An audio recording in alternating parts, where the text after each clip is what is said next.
Previously on the Werewolves of London, episode 10. Our adventurers start by making their way into the woods. They were on their way to hopefully find Seluna, the legendary silver dragon that Seraphon had been dreaming about. However, they were held up, stand and delivered, by a mysterious vampiress and her werewolf companions. As our three then decided to attack the vampiress and the werewolves, Seraphon used a spell, Moonbeam, on one of the werewolves in order to transform it back into its original form. And they were shocked, horrified, and dumbfounded when it turns out that the werewolves were actually the missing children of London and Old London. Much to their shock and horror, Seraphon, Obadiah, and Martin tried pleading with the child to come with them and to step away from the vampiress. However, they seem to have sussed out that the children are under some kind of influence from the vampiress, as they didn't want to leave her and said that they loved their mummy. The vampiress then left and basically said to Obadiah, "We'll be seeing you soon," and to come pay her a visit, which was really unusual. They went then through the woods and travelled for another half day. Thank you to Martin for his chosen environment, which is the woods, so it cuts their travel in half, and they didn't have any bother. There was nothing that jumped out and said boo or attacked them. They then found the mountain and the cave, which had a massive entrance that looked as if it had had a cave in. As our explorers went inside, they found a couple of corpses. One of note was a lady called Willow Henriksen, and she had a diary on her, and it seems as if this place was being excavated for some kind of gem. However, it was over 150 years ago. Taking Willow's wedding ring, they then found a spectre of Willow moaning and crying over the corpse of her husband, Henrik. There was then a riddle that our boys solved. They done very well, and Willow was then able to pass over.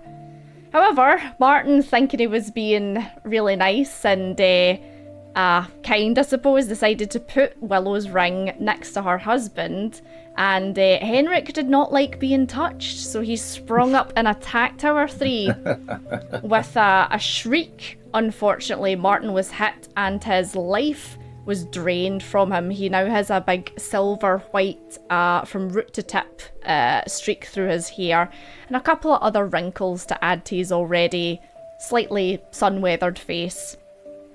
Travelling deeper in to the cave, our three then decided that they were going to camp overnight, as they could, in fact, end up exhausted if they decided to push on.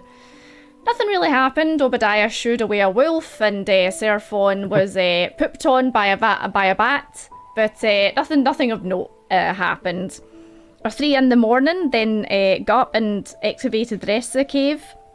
Found a couple of mining tools, and Obadiah managed to find some moonstone and some gems that had been excavated, and took a small handful of them into his bag. They then discovered a large hole in the middle of one of the chambers in the cave and descended down over I think it was like more than 60 feet, wasn't it? It was quite a drop. Martin was swithering whether to use his ring of feather fall or not. Once they got safely down the bottom, they then seen that this place had also had a cave in, and they didn't think that there was anything in here apart from a massive mound of rocks. However, after inspecting the rocks closely for a while, they noticed that the rocks seemed to be breathing, and underneath the rocks was indeed the massive ancient silver dragon herself, Seluna. Seraphon, kneeling in front of the ancient dragon, introduced himself and told her that he had felt like he had been summoned here for some kind of purpose.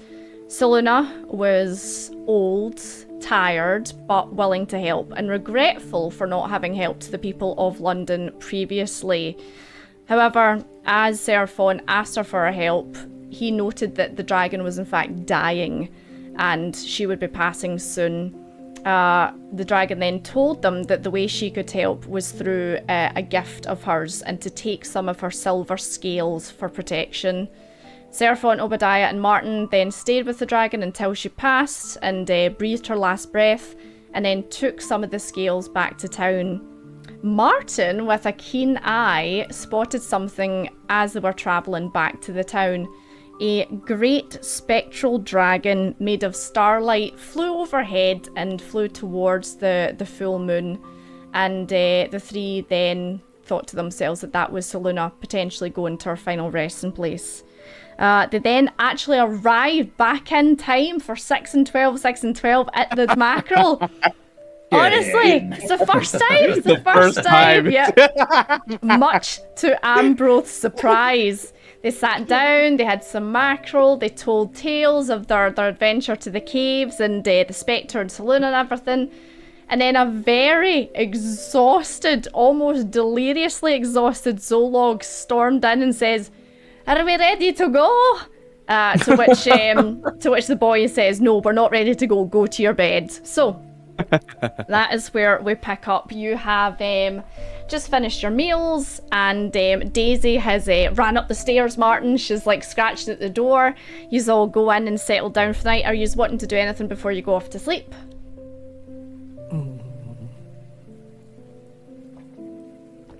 No. Okay. Is it okay if I sleep with one of you fellas, because the vampire lady has access to my bedroom, and I'm kind of freaked out about that. That's true. You did invite her in. Yeah, sure. You could sleep with me and Daisy if you like. Yeah, I like dogs. Okay. I like dogs. So it's a little bit of a tight squeeze, you know, because it's like, you know, Martin's small, but you know, with Daisy in there as well, it's like it's a bit of a squish. But he's eventually managed to find a comfortable enough position.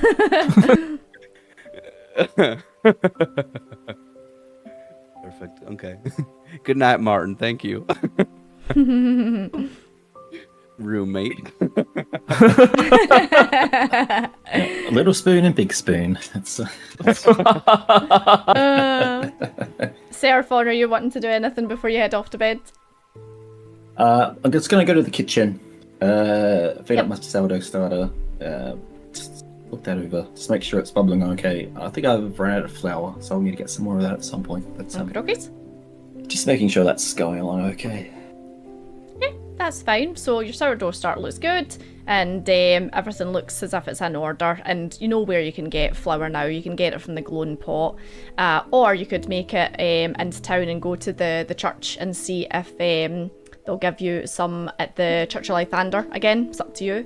But Yes. yeah, all three you settle down for the night, and you have a very pleasant sleep. You're not disturbed this time, and your body clocks wake you up. Bang a clock in the morning, whatever time that is. But I'd imagine it would be before 6 for breakfast, yeah? Yeah. Yes. Perfect. So you make it down stairs, and Zolog's already sitting downstairs. He looks a lot better than he did last night. He's still got a couple of bags under his eyes, but he's tucking into some mackerel and some bread and some cheese as he sees you come down the stairs. Slap him on the back. You okay there, Zolog? You got a little bit of sleep or what? Oh, yes, I was a little bit delirious yesterday. I think it was a good idea you told me to sleep. Yeah. Yeah. There's no point fighting on an empty body. We've got a big day ahead of us. Well, what do you mean big day? A couple of days into woods. It's not going to be one day trip. This is why I go and get tents and everything for you. Right. Oh, good. I've never been camping before. We are going a to wonderful camp. experience. Yes, We are camping. going to camp in the spooky woods. It'll be fine. I mean, I came out alive. I never see anything too bad. Yeah, with you by our side, we'll be safe. Yeah. We just need to make one stop before we go. I need to go to blacksmith if that is okay. I dropped something off to get repaired. Yeah. That'd be great, actually. Perfect. Okay. Yeah, that works. Right. Once we finish breakfast, we go. Okay. What's on the menu, Ambrose? Oh, the usual, lad. Just some mackerel, would you believe, and some toast if you want some toast. Yes. I will dig in. Martin, are you muted? Oh Nope. no, you're not. You're not. I thought I seen your lips okay. moving. No, it's fine. Sorry. Right, okay, just coming straight up. So the usual. Ambrose goes and gets your stuff, brings it in, and you all have a hearty breakfast. And he even wraps up a couple of supplies for you because he knows you are going to be going for a couple of days. So just a couple of bits of cheese, like a couple of loaves, and some dried out mackerel that you could either kind of like heat up or just have as a beef jerky kind of thing. Yeah. All right. I'll toss him 3 gold for compensation for the supplies. Nice. He takes that. Okay. Yo. Okay, are we ready to go? Do you need to do anything or get anything? Nope, to the blacksmith. Okay, alright, brilliant. By the way, what is these things you bring in last night? I was a bit, trippy, but big silver thing on your back. Oh, what is he pointing at? I don't know if you have them on you, but you had them when he came in last night, the scales. Because if you remember, if you remember the way I described them, they were about a little bit bigger than Seraphon's torso, so they're quite large. How many did we spend a while? Did any of you guys write down how many we got? You ended up with 5, yeah. So it was 2. Yeah. You could carry 2 each, and Martin could carry 1 because of the size of them. Yeah. You know, fellas, do you want to take this to the blacksmith, see if he can do anything with these? Well, that's what I was thinking, yeah. You're on our way have- to the blacksmith, so we can do something there. Maybe he has time. And I have the Satchel of Moonstone geodes too, either to sell it to him or he might be able to use that too.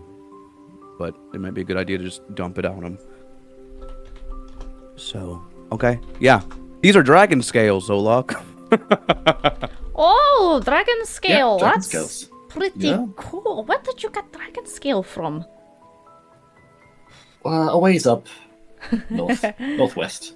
It was actually, believe it or not, it's Luna, the dragon from the fairy tales. You're right, I don't believe it.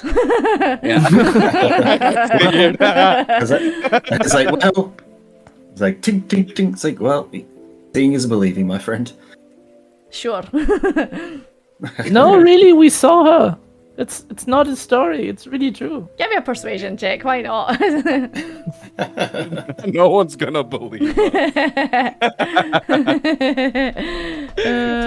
So funny. Let's see. Okay, yeah. So he's kind of like, well, alright, okay. I thought I was delirious. Do you want me to? You want me to help carry anything, or? No, just keep resting up. I think we're okay. No, you just rest. Have you? You still got the horse and the cart? Yeah, I do, but I can only take it so far. It's not a good idea to take it into woods, you know. Of course, yeah. By the way, I named the horse Steve. Oh. He looked at me one day, and I looked at him, and I was like, "You look like a Steve." Okay. Oh, So I can't do wait you- to introduce myself properly. Yeah, we can take Steve into town, but I will drop him off before we go into woods, I think. Yeah, sounds good. That's a good idea. Oh, actually, we need to pass mine to get to where I was, so I can drop him off at mine. Oh, very good. I remember on the edge of the woods that time. Yes. Have you not seen mine When yet? first- No. Yeah. No, we haven't Yeah, we no, haven't we- had time to go out there. I don't Oh, think. I give you a quick tour. It should be no problem. That sounds good. Okay. Oh, okay. Mhm. Right, Great. sounds like we're ready then. Ambrose, thank you very much. We'll catch you a couple of days. Oh, Yep. Bye, everybody. So yeah, here's pack all your stuff up that you'd need. So just your usual kind of like adventuring bag and anything else you want to take. You go outside. The horse and cart Steve is there, and Ambrose, not Ambrose, sorry. Oh my God, Zolog sits up the front, And if anyone else wants to sit up the front with him, it's a 2-seater, and then 2 of you can go in the back. And he sets off towards Hughes the blacksmith's. So it only takes you for about like half an hour or so to get there. And the streets are busy, hustling and bustling, even though it is, it looks as if it's the middle of the night because of the strange like kind of ship and everything. But he's managed to get to Hughes, no bother. And Hugh, you can hear him kind of ding, ding, ding, banging away inside.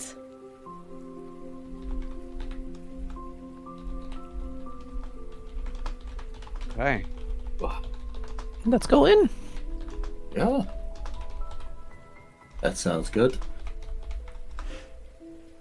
So yeah, you go in, and Hugh, the Goliath Grey blacksmith, is there.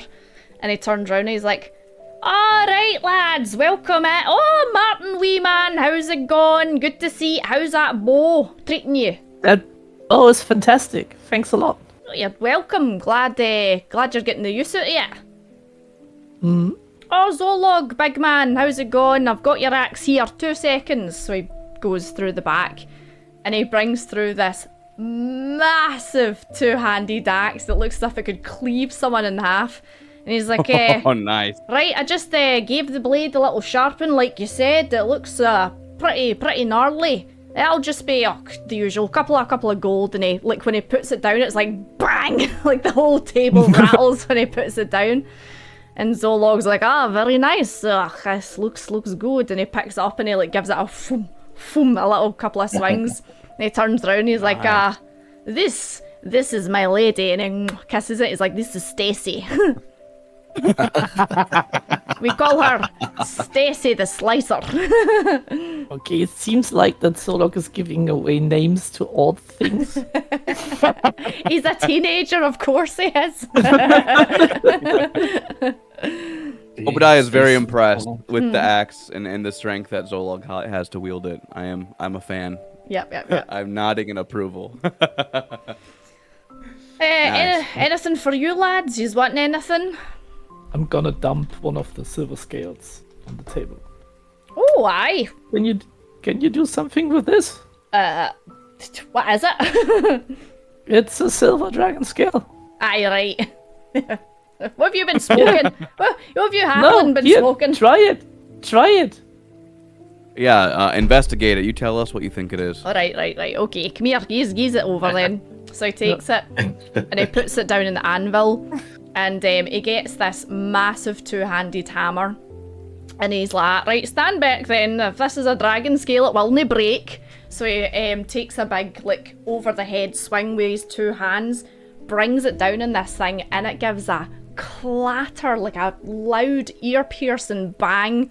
And he's like, you can actually see like his hands shake like that, and he's like, "Oh, fucking hell, aye! Where the hell did you get that for? Oh, hold on." And he goes and he shuts the door, locks it, and pulls the blinds. Yeah. We'd appreciate it if you kept this between just the few of us here, and you would not believe us if we told you where we got these from. Oh no, absolutely. I mean, that's the real deal you've got right there. Bloody hell. I mean, oof. So the only problem is, dragon scales are impenetrable. So, I don't know what I'm gonna do with this, to be honest. I'll need a while to see what I can do with it. Okay.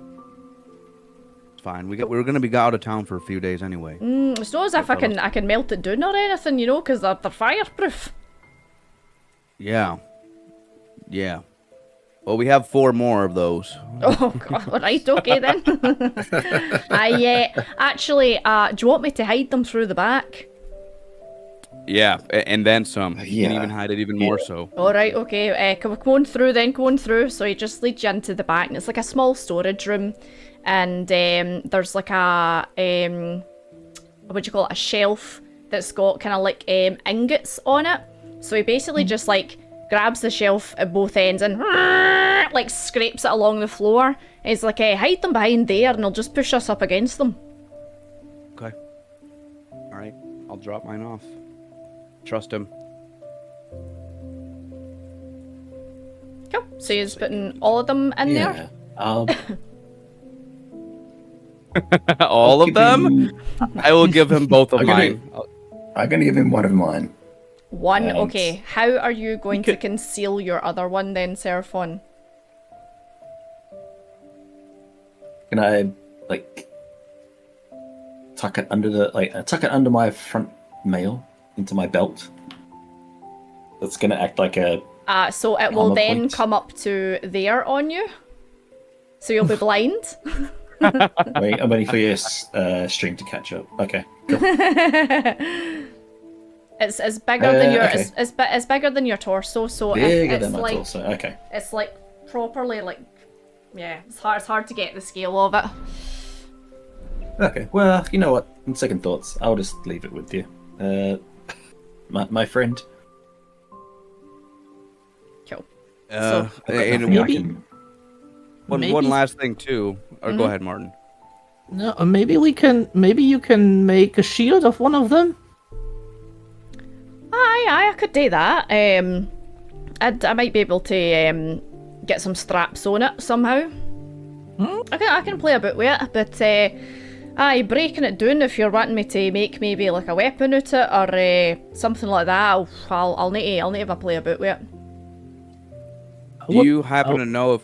Oh, sorry, I keep interrupting you. No, Martin. no, please go on. I have already talked, so please. Do you know if these silver scales will have similar properties to like actual silver like weapons or the material silver? I mean, I don't know the difference. I'd imagine so. I mean, it's pure silver, mixed in with dragon hide. So, it's gonna be 'Cause- strong stuff. If that's the case, we don't need to do our what, you guys. That saves us a whole activity. Oh, That makes sense. Well, it saves us that, yes, but not the people of the city. But it's a good idea, though. A good fallback position. I'll take off a satchel as well, and I'll plop it in front of him. I say, inside there's a complete satchel full of moonstone geodes too. Do you have any use for these? no, really. Pick Yeah. it back up. The pickup of shame. All right, never mind. So you say that, and Zolog, who works in the mine, is like, geos, did you say? What do you have? These are moonstone we found. Oh, moonstone is very nice. Can I have a look? So he takes one out and he has a look through it, and he's like, oh, pretty stones. I haven't seen one of these in a long time. I mean, best thing to do is to take them into a fancy shop uptown that my boss owns and trade them in there. You might know him, or maybe you don't actually. I don't think you've been up nice, but Reginald, his name is. No. He owns mine. He owns No. fancy shops. He has a couple of places. Did you say Reginald? Reginald Sterling? Oh, that's him. Maybe you do know him. Yes, he's nice. Well, I'd say he's nice man. He's normally nice man, but recently he's been acting like weird asshole. I don't know why. Yeah. That's a long story. Yeah. Well, just as well we have a long trip then. You can tell me on the way.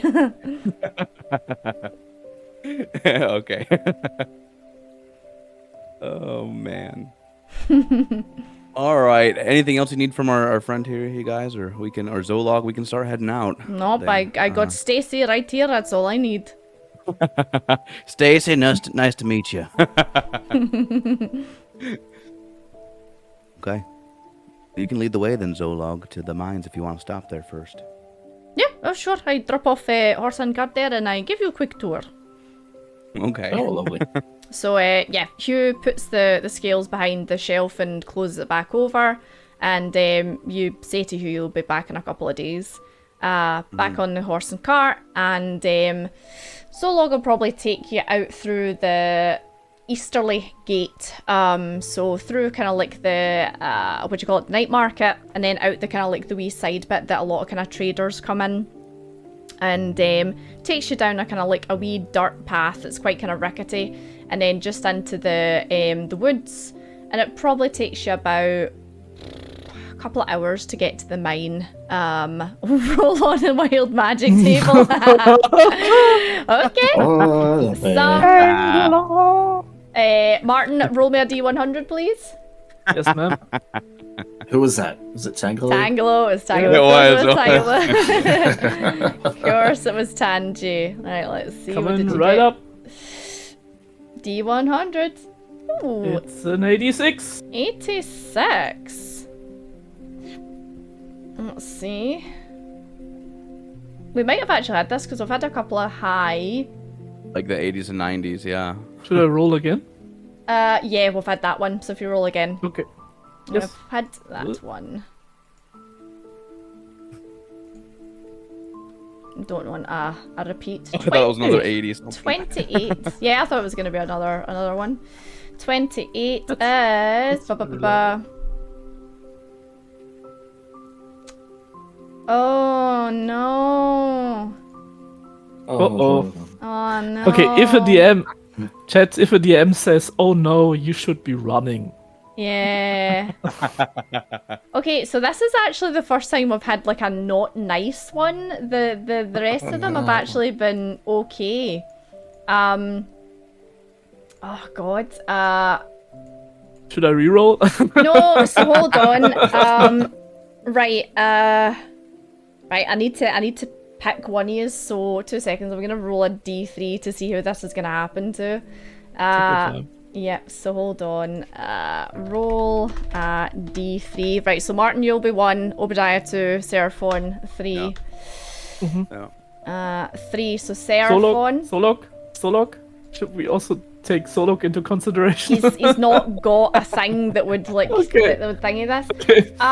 So it's not Stacy. it's not devastating, but Okay. Seraphon, you just kind of like feel this like Yeah. disconnect, and you're like, oh, that's really weird, and it feels as if you've lost a connection to something that you had previously connected to. Aye. What? Did I leave something on? At the oven on? No, I didn't leave the oven on. I was just like, You alright? it's like panic. I was like, So you pat I've yourself forgotten you pat yourself down something. and you open up your bag and you look in, you have a rummage round, and as you put your hand in the bag, you pull your hand out and there's just like bits of paper all over your hand, and something in your bag has disintegrated into nothing. Oh. It appears as if your magic fan has disintegrated. Why? Could have been worse. Could have been the Shardolin sword. Could Yeah. have been the ring of jumping. Could have been something much more powerful, but thankfully, it's just the fan. Well, look, it's a shame. I never really got to use this thing. Oh, you blasted except yourself. by accident. Yeah, and a nice establishment. Yeah. And the nice lady of the Domino House. I give Well, look, Tangolo. I give Tangolo the ring of Featherfall. Oh, Seraphon. He's a Tangelo, Martin. The Tangolo, sorry, Visceral. I give Seraphon. Sorry, I give Seraphon the ring of Featherfall. Tangolo! Tangelo deserves nothing. Tangelo deserves. Tangelo is the bad guy. Tangelo, straight to jail. Well, Martin, that's very kind of you. It was something out of our control, but I appreciate that, and I'll be sure to help you in turn. You helped me a lot. You already helped me a lot. You gave me nice bread, so that's okay. True. Well, I'll tell you what. Sit next to me, or walk next to me. Yeah, I'll teach you everything I know about baking Oh, That's and nice. the secrets of our ways. Thanks. Yes, please. So Teach you yeah. all about Twilight Cleric. I might convert you. So the travel to the mines is a couple hours, maybe about like two and a bit hours, but nothing kind of like, spooky happens yet. And you get to this wide kind of like open area, and it looks as if it's in kind of like a little bit of a quarry, so you need to go slightly downhill to it. And at the bottom you see a couple of people milling about that are carrying like big satchels. A couple of them have got pickaxes, and you can hear the noise of the digging and the excavating coming from like directly underneath you. And Zolog pulls up outside of this kind of big entrance. It's well lit, it's all kind of like torches and stuff like that. He's like, alright, this is mine. Get it? This is mine because it's a mine, and it's also I work here and I'm like chief of safety, so it's mine. Okay, never mind. I see. Yeah, I see. That's well done. Well done. So, how many people work here? Well, about 200-ish, something like that. Wow. Wow. We do not stop digging. We have a night shift, we have a morning shift, afternoon shift. We work all the time. Wow. So, how much are you pulling out of this mine on over yeah, Ugh, I mean, we cycle of the moon? We dig up lots of coal mostly for factories and steamboat and things like that. That is the thing we mostly dig up. But Reginald, he always say, if you find something interesting, bring it to me. So we find a couple of gemstones and stuff. That's how I managed to pay you. Remember, I give you little blue stones? Mm-hmm. Yes. No. I will look around, Obadiah, and see if there's anything else that they seem to be pulling up from the mines. Yeah, give me investigation. Ooh. Not one! You see lots and lots of coal. Oh. Someone's been a bad boy.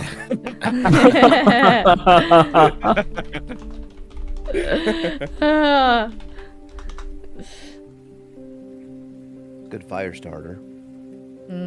So yeah, the majority of the raw material they bring up is coal and kind of like things for making houses, like slate and stuff like that as well, Yeah. So it does seem to be more industrial kind of it's not a small mine by any means, it's pretty big. It's a pretty big operation, and you can now see where the majority of London gets the supply from is this mine. I'm surprised, with everything that's going on, this hasn't been taken or attacked yet. Because the adversary, this would very much disrupt the goings-on. You have people to protect this, Zolog, besides yourself?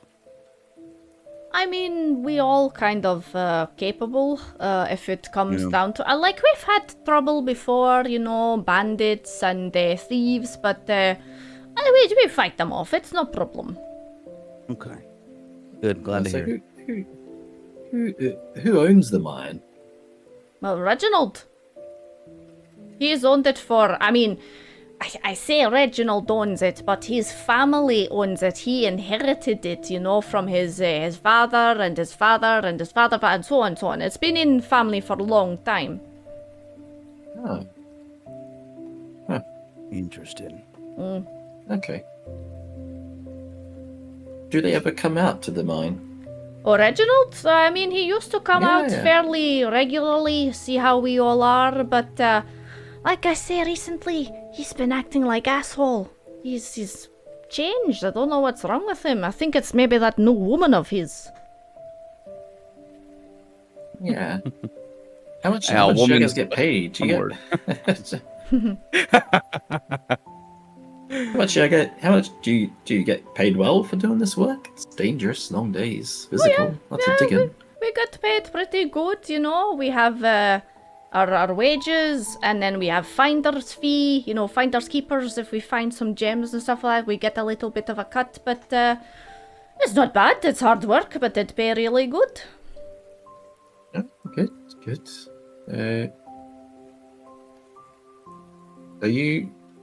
Have you guys formed a union?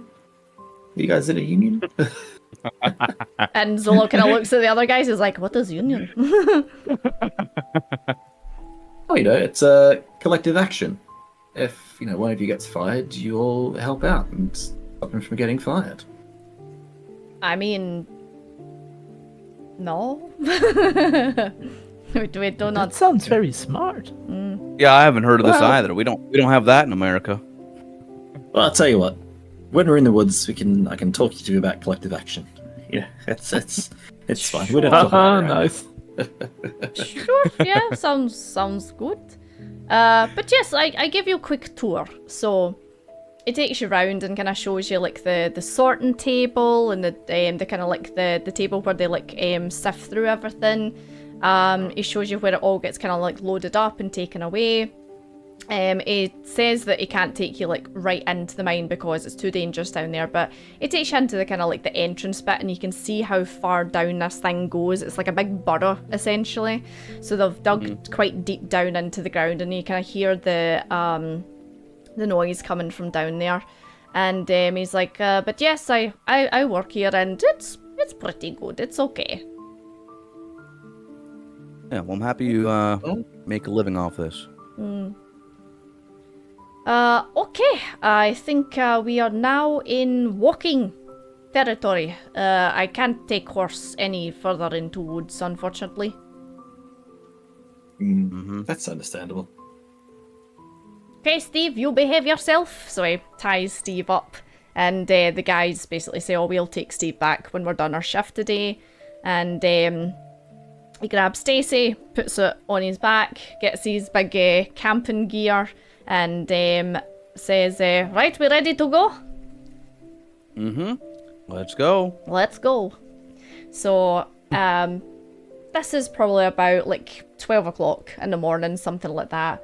So he suggests that the best thing to do is to spend the best part of a day traveling into the woods to get into the kind of the thick of it, and then to camp overnight. And he says he knows a place where you just can set up. He kind of like has previously been there, and then it'll take you another maybe like good part of a day to get to the witch's house. Okay. Hey, I'm glad that you're able to guide us. Okay, so When we are into the woods, I would like to look out, like trying to avoid that we get ambushed. So I'm just okay, being so cautious and looking around. when we are in the woods, because it's going to take you the better part of a day to get through it, I will ask for, again, you can choose to do survival or perception checks. It's totally up to you. You just tell me what you're specifically doing and what you're wanting to do. And let me drag you over to the woods map. Dink. There we go. Cool. So we will have our first round. So we'll probably have this day split into 3 parts. So we'll have the first round of what marching order do you want to go in? So Zoolog will probably go along with whoever's at front, and then you could have 2 at the back. I can take the very back. I feel comfortable. Should I go in front because of the Yeah. natural explorer feat? Yeah, you should help lead us, Martin. Okay. Then I go. Yeah. Okay. At the back. No, sorry, at the front. Cool. So Martin, if you want to do perception or survival, give me a roll. I would do a perception, Perception. and I can use. Okay, I double my proficiency. So Yes, because you're now in your favorite or your favored terrain. So it's just. Let's see. And then we'll get a roll from someone at the back as well. Whether that be Obadiah or Seraphone. Okay. Let's see. Oh, nice, a 21. So it's 24 then. Woohoo, excellent. And then who wants to roll for the back? So survival or perception. I can, I'll do some survival. I will look around if there's any recent activity that concerns me through tracks and maybe like damages to the trees. Okay, so you're being... Oh, nice, 22. Okay, so... Martin, this part of the woods is not that eventful, to be honest. It's dark, it's kind of like quite thick, and you can understand now why Zolog says that he couldn't get the horse through here, because it is quite difficult terrain. However, because of your proficiency, you don't have any difficulty with time management, so the difficult terrain doesn't slow you down, despite Zolog being the kind of big guy that is and carrying the heavy equipment as well. You're able to kind of like scout ahead a little and say, you know, make sure you don't step there and put, you know, get round this tree this way and blah blah blah. So managed to make the trip a lot easier because of that. Obadiah, when you're traveling through, you're kind of doing your, you know, your Appalachia mountain explorer, giving the leaves a little lick and stuff like that, and prodding the ground. And there's not a lot of activity in this bit. You would expect to see, you know, tracks of maybe like kind of rabbits and foxes or boars or something like that. But that's good. Yeah, yeah. You do note that this place seems pretty quiet, considering how thick the woods is. You know, you hear the occasional bird call, but apart from that, it's quite quiet. Aye.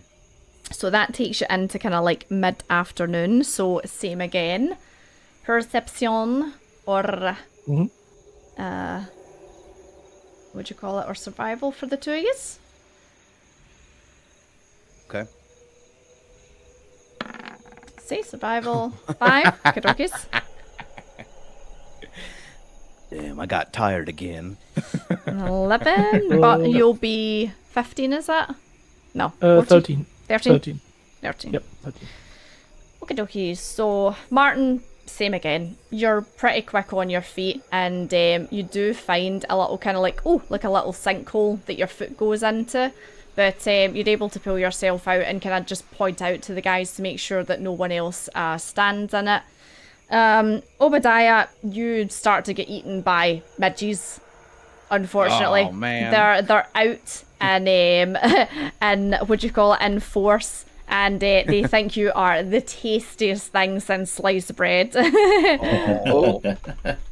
And welcome in, I Raiders. just constantly hear slapping. Welcome, Raiders. Welcome in, Raiders. Right, okay, so no kind of critical fails just yet, so we're fine. Now we're on to the final part of this leg of the journey, so this will take you into nighttime, where Zolog has told you where this encampment is. So same again, survival and perception. I love how Scotty said, so no critical failure yet. I mean... Who wants one? Here it is. Let's see. Oh, yes. Oh, well done. You have actually cursed yourself. Oh my god. What are you doing? Oh. You said it first, You literally said it. Oh my god, I can't believe that. So, why do I always Nice, call man. I don't know, but please put yourselves on the map as you are traveling through, and out of the woods rushes this you're all well versed with what this is now. A werewolf attacks you. No, not a werewolf. A werewolf comes running out of the woods towards you. And I'll put on the battle music. Bloody hell, I didn't expect us to get... Hold on, Zolog would have been beside... who was at the front? Martin, wasn't it? Yep. Martin was at the front, so I'll put Zolog there. Right, hold on. Pause that music, put on the battle music. Welcome in, Raiders. Straight into a fight. Let's do this one. Okay, roll for initiative, please. I've not got my dice. Hold on, I need to go and grab my dice. 2 seconds. 17. Holy. Nice. Ooh, 24. I was at the. Where was I? I was in the middle, wasn't I? Oh, that's very loud. Sorry, guys. There we go. Turn it down a smidge, sorry. Okay, well, I didn't think we'd be into a werewolf fight straight away, but here we go. That's what happens when we roll on that one. I swear to God, all the would you call it, like, travel fails have been you, Sky. It's been me. It has They been have you. been. Yeah. You're so unlucky. Right, werewolf. Let me see. They are an initiative. Oh, they rolled a 3, so they might actually be last. Right. Oh wow, yeah. Yeah, that's pretty low for the Willof. Right, so oh, did that music just stop? Hello? Music? Yeah, I can hear it. Oh, you can hear it? Yeah. I don't think the guys on stream can hear it. Can you hear the music, guys? Chat, can't hear the music? No, I can't hear it either. Hold on, stop. Let's just try and play it again. And now it's not playing. No music? Yeah. Okay, bizarre. Right, I'll turn that off then. Sorry, guys. It was playing and now it's went off, so I'll pop on that one. There we go. Right, okay, initiative order. Let me see. So, first it's going to be Martin, absolutely. Martin. And then second, we're going to... Oh, Seraphon! Wow! No. I think that's the highest you've ever rolled. I'll need to roll for Zolog it as is. well. Hold on. Zolog rolled a 13, so let me see. It will be Zolog then. And then Obi. And then actually last is a werewolf. Yeah, I got 5. Okay, so Martin, you see Obadiah basically like slapping his eyes to get these mosquitoes out of his face and the midges, and all of a sudden a werewolf just sneaks up on you, and you're first. Okay. I'm pointing at the werewolf. We're going to be attacked! Damn it! Behind you! Actually, that's a fair point. The werewolf would be behind Obadiah. Thank you, Martin. Up on me. And first of all,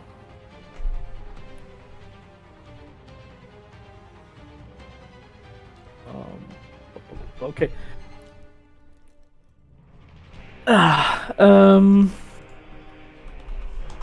Shit, I'm a bit torn because I don't know if that's a child or not. Okay, what I will say is any And, werewolves that attack you that are not in obsidian armor. Okay. Okay. So what I'm going to do is first of all I cast my bonus action and I designate the werewolf as my Slayer's prey. Ooh, okay. And then I'm going to attack him with my bow. Yeah, So go that's for my it. action. And so it's a normal roll. 17 hits, absolutely. 17 hits. Mhm. So he gets It's a naked furry creature, would hope 17 would hit. Ooh, so let's he see. gets 12 piercing damage Mhm. and 6 radiant damage, Ooh. and then he gets So that's 18. 1 Yep, d6 on top of that. Nice. and 1. So it's 19. 13. That is a big opener. Excellent. So yeah, you see this werewolf jump out of the thicket and run towards Obadiah, and you hear it before it manages to slap Obadiah, and you pull out your bow and it goes ah when you pull the string, and you let an arrow fly and it ding sticks right into this werewolf, kind of lighten the area up that you've hit. You want to do anything else? Move or? I would love to move a bit Go for it, yeah. here. Perfect. Right, so Okay, you scoot away. that's my thing. So the next one, please. Excellent. Seraphon, you're up, and then it is Zolog. Oh, cool. Okay, so I see there's this wolf. This Oof. come pelting out of the woods. It's like, oh, another one? Yeah, they're everywhere. And I just like grab my symbol of Fornax and I just like cast down Moonbeam, Moonbeam. onto the fire, onto the werewolf. I'll draw that for you. Moonbeam. Oh, pff, that's not a circle. Where is my circle? Oh my Nice. god. Oh, what am I doing? Hold What? on. How do I delete that? Well, I'll figure it out. There we go. Okay, sorry. You cast Moonbeam, and it goes, oh! And it hits the werewolf, and I need to do a what for you, sorry? Constitution saving throw? Yeah, 12, yeah. 12. Okay, so what's that? That'll be 15, so it does make the Constitution saving throw. So I'll just roll damage. Damage, please. 2d 10. That'll take 4. 4. Okay. So Wait, so that was 1d10. Let me roll another one. Yep. Okay. 8 plus 5, 12. So 13. So 6. 6. Perfect. So that'll be just tallying up the health. Perfect. So yeah, you see Moonbeam pew, bang on top of this thing, but you feel it almost like reject the radiant energy, so it does not transform back into its original form, unfortunately. Yep. Are you wanting to do anything else? I'll do my spiritual weapon as a bonus action behind it. I'll get the token for you. Dink! And I'll give you Okay. control of the token, so... Ooh, that's a bad one. And so... How do I give you control? Ah, there we go. Controlled Maybe. by Visceral. There we go. You can move the paddle about. Okay, I can move. Grand. Excellente. And- Are you wanting to make an attack with it? I will. So it was a. Hang on, I had it here.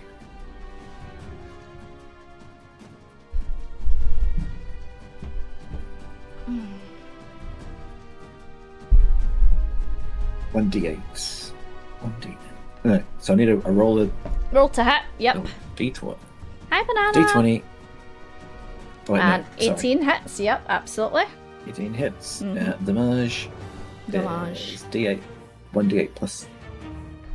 Oh, wait, I'll just press the button actually. 1d8 plus 1d8 plus Ooh. 3, so it's 11. 11 points of damage. Nice. So, yeah. So you bring out your spiritual weapon, and it tong hits this thing on the back of the head, and you see it kind of like flail forward a little bit. That hurt. Are you wanting to move or do anything else? I don't think I can move without provoking an attack, can No. I? I'm just going to stay where I am. Thanks. Perfect. Cool. So we're on to Zolog, who has never seen a werewolf before. And he's kind of like, what the fuck is that thing? But he pulls off Stacy from his back and runs round to assist. And he is just going to take a swing with his great axe. Let's Yeah, see. Stacy, go. Yeah, and whiffs with a 2. Oh, So it just goes a little bit wide. However, you see him kind of like go, God damn it, what was that? Zolog, come on, you can do it. And he like gives himself a talking to. And you see the veins on his neck and his arms bulge out as this anger just kind of like rages up inside him. And Obi, we're on to you. Okay. Obadiah is thoroughly pissed and grumpy now. He'll pull out the Shardling Greatsword. Oh, Yes. Ooh, And I will nice. angrily use a bonus action to feint. Mm-hmm. Werewolf, We'll say, Werewolf? let's go, Zolog. Come on. And roll the hit with advantage. Just the feint. Nice. Oh, yes, man! So, what's your maximum Nice. damage? So 12 plus 4 plus 4. Hell the fuck yeah. Yeah, right, a correct. 17 damage. Okay. Is that Plus is that plus your ice as well? Yeah, plus 8. 17 plus 8 is with the Battlemaster dice. So 25 damage. Max. Okay. Oh my god. Fucking hell. Okay. And then Yep. And then give me a damage. Give me your roll. well, yeah, just with the dice is 9. 9. 9 plus 2 cold damage. Plus 2 cold damage. Yeah. Oh my god. Oh, and then an extra D8 because the Battlemaster dice gets doubled as well. Okay, go for it. Fucking hell. 1. One. Okay. Oh my god. This thing is like barely hanging on by the skin Okay. of its teeth. Well, it's just shaking. With that, I'm gonna get even more pissed and go, fuck you! And action surge. Action surge, okay? Go Yay! Oh, whoops, Let's don't mind the go. advantage. That 21 to definitely hit. hits, yep. So Obi, I mean, how do you want to do this? Delete us that werewolf. Yeah, with the midges, and I'm just gonna tap deep into the anger within me with the sword, and I'm just gonna deftly you just see like a flash of 2 quick movements in front of you guys, and I just hold the pose afterward as it just drops to the ground dead. Anime style. Nice. Anime style, yes. So yeah, you basically see Obadiah look the angriest he has ever looked since you met him, and he kind of almost like overdoes it as he takes it out on this werewolf. Like you're basically looking, going, that thing's dead, and Obadiah's still hitting it to the point where Zolog is like, Obi, I think it's dead. You can stop now. And Obadiah, would you do me a Constitution saving throw for me, please? Oh! Uh-oh. Yep.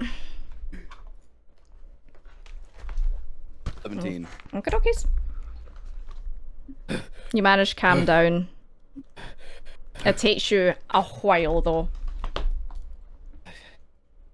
It was my fault. I'm sorry, guys. I'm pissed off. I should have known it was sneaking up on us. I feel dizzy. Down. Just It's fine. It's nothing to get too worked up over. I appreciate why you're angry and why you're showing that, but it's fine. Please just take some time to cool down and come back to Earth. Maybe I'm just hungry. It's been a long day. hangry. Angry, hungry. So Zolog's a bit kind of like, are we good? Are we okay now? Yes? A little shaky. Yeah, we're good. Okay. Better. I just have one question. What the fuck was that thing? That was your Werewolf. first werewolf. Yeah. Werewolf. Well, Werewolf. oof, that was nasty. Okay, so how about we get out of here? Yes. Yeah, that sounds good. Let's keep on and I guess find somewhere to camp for the night later on Okay. or Yeah. tomorrow. The camp is just up ahead. It should only be another hour or so. Come. Okay. So you can tell that Zolog is visibly shaken by what he's just witnessed, because he's never seen werewolves before. He's been attacked by things in the woods before, but he's never had to come face to face with anything quite like that. Werewolves, you guys have kind of bumped into them a couple of times, and they are foreboding in stature and just kind of like their vicious nature as well. So you can understand why someone that's not had any contact with them before is totally freaked out by them.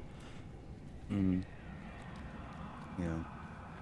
You did good, Zolog. You sprung into action when we needed you, so well done.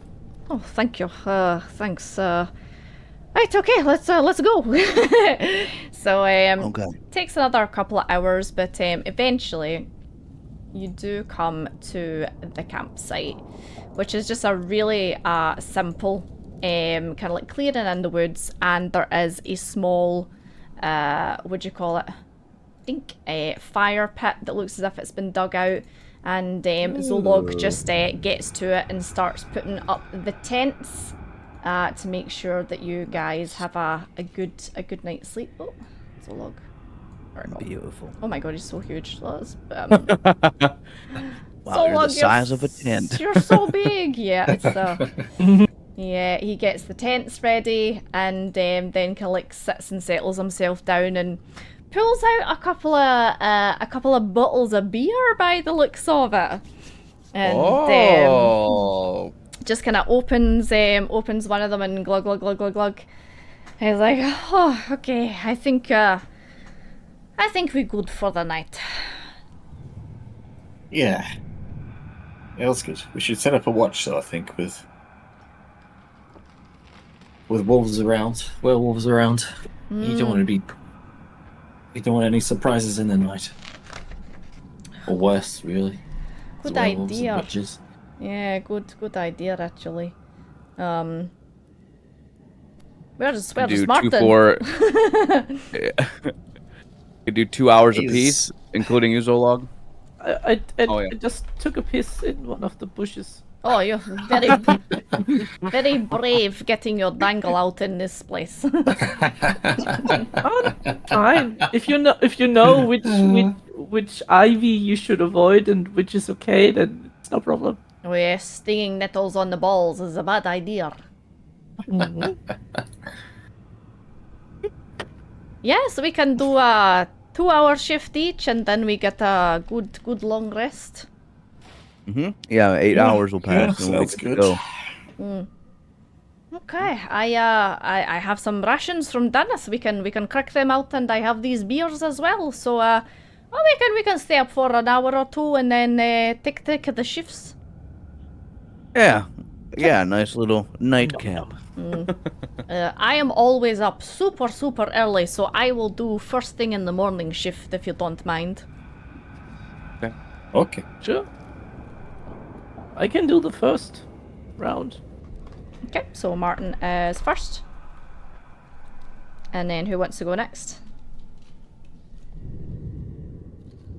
I'll go next. Seraphon.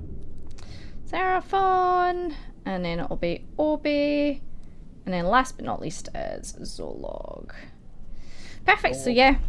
Zolog sits down, cracks open the rations, hands them out, kind of like puts the mackerel on a stick and just kind of holds it over the fire to kind of crisp up a little bit.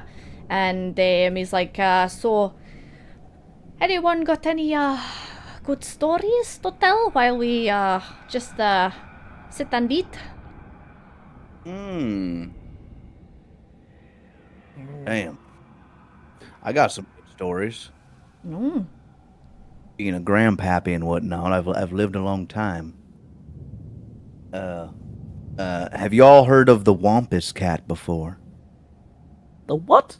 Oh, not at all. The Wampus Cat. No, never heard of Wampus Cat.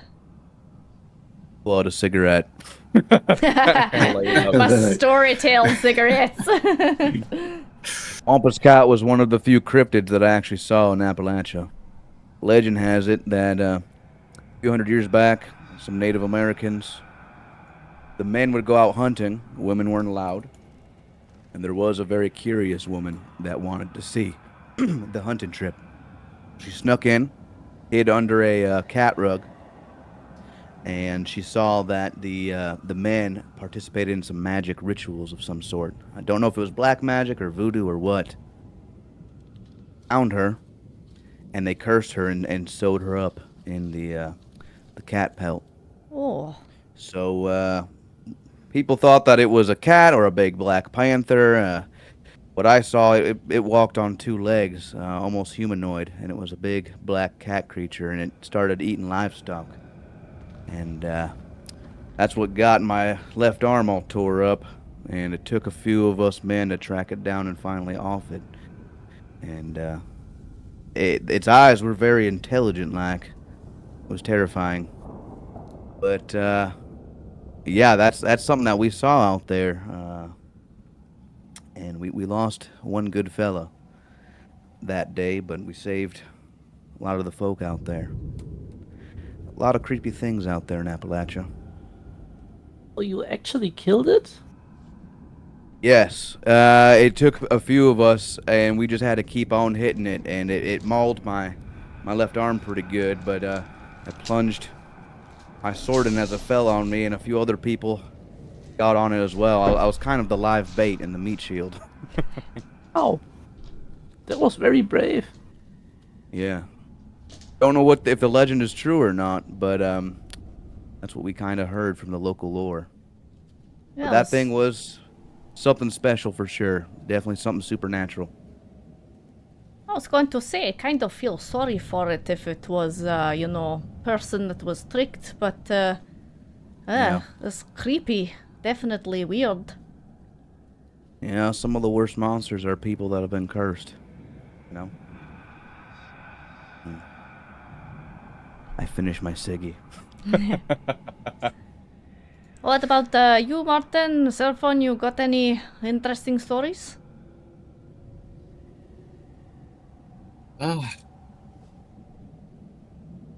Well, I could only really talk about, what I talked about before.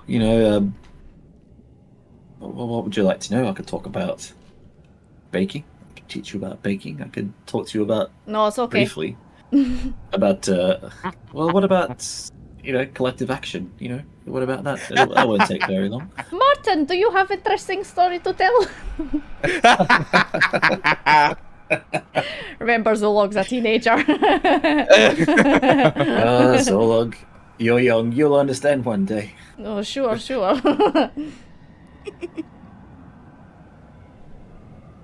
Oh, man. What about this?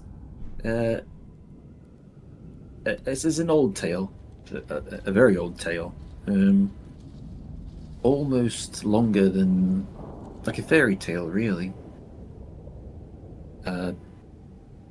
This is a tale of a man who lived in a world a long time ago, much like ours, but very different.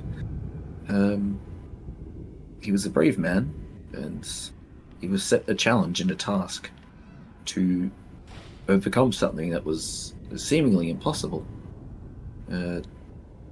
It's a love story, if you want to hear about that, but it has swords and fighting and scary spiders and dragons and evil wizards. If you want to hear about that, Zolog. What? That sounds maybe not the love part, that sounds boring, but swords and spiders, yes, that sounds cool. Sure, well, this is the story of Beren and Luthien. So, Beren was a man. His father was killed in battle, and Beren was at his side. He's a man, and they were fighting alongside elves against an evil wizard. During this time, Beren escaped, and he was escaped into the wilderness and woods. He was driven into these deep, dark woods, corrupted by the evil wizard, where there was unspeakable horrors and depths and monsters. He did lust and lose his sanity, but he made his way through, and he found his way to the Elven realm, where for many years he lived off the land, eating berries and fruits, and the animals came to see him as a friend. And from that day forward, he never ate an animal, but he was known as Beren, the animal friend.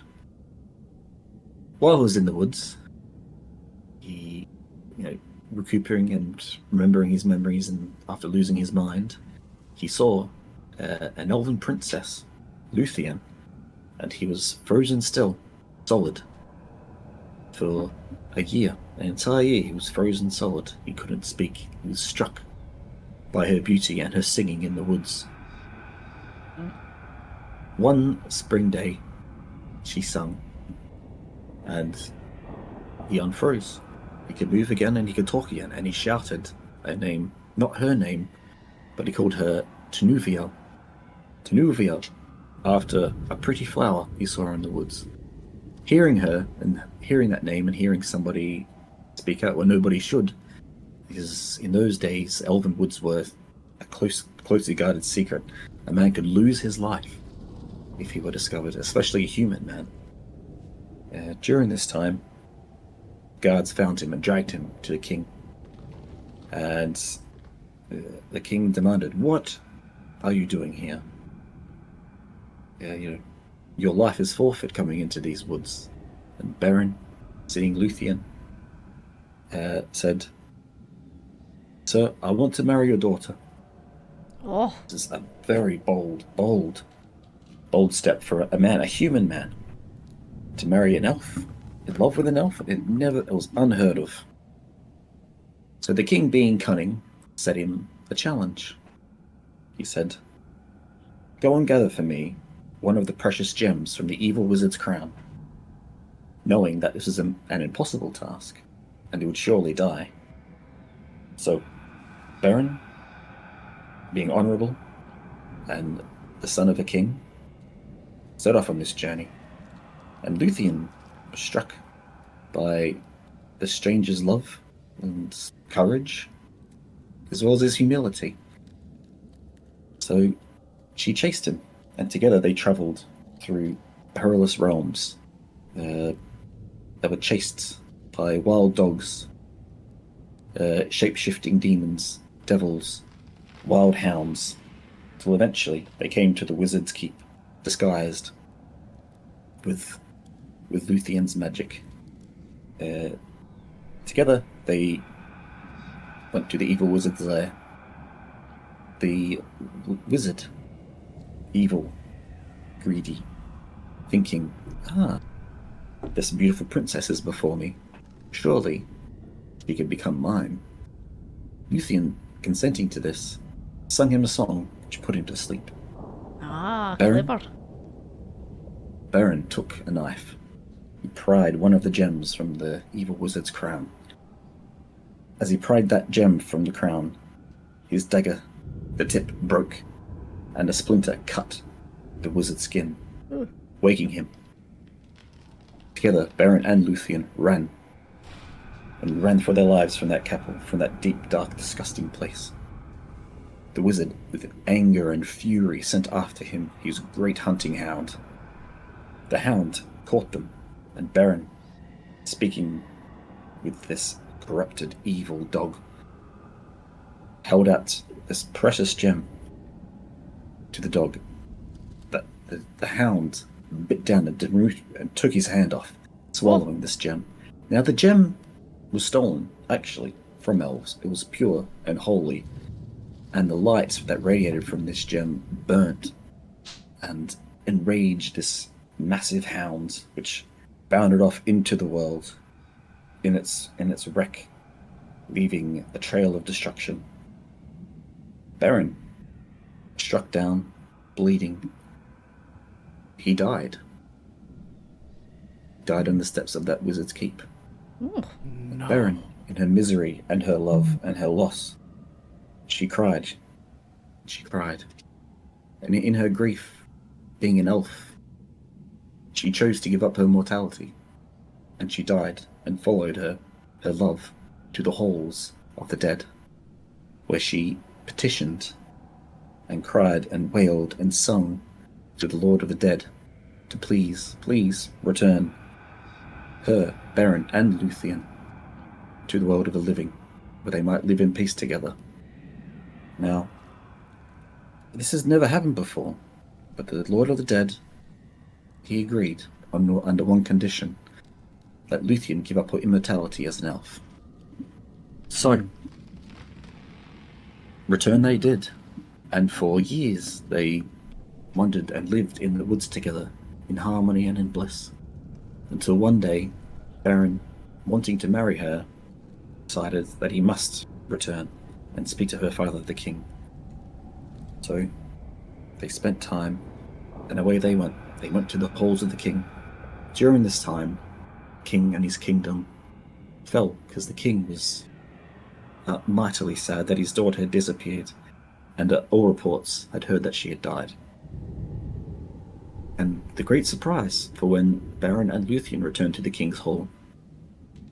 And there they were, and the Baron, returning, said, "My lord, I come to you, fulfilled with my oath to return to you one of the precious gems out of the evil wizard's crown."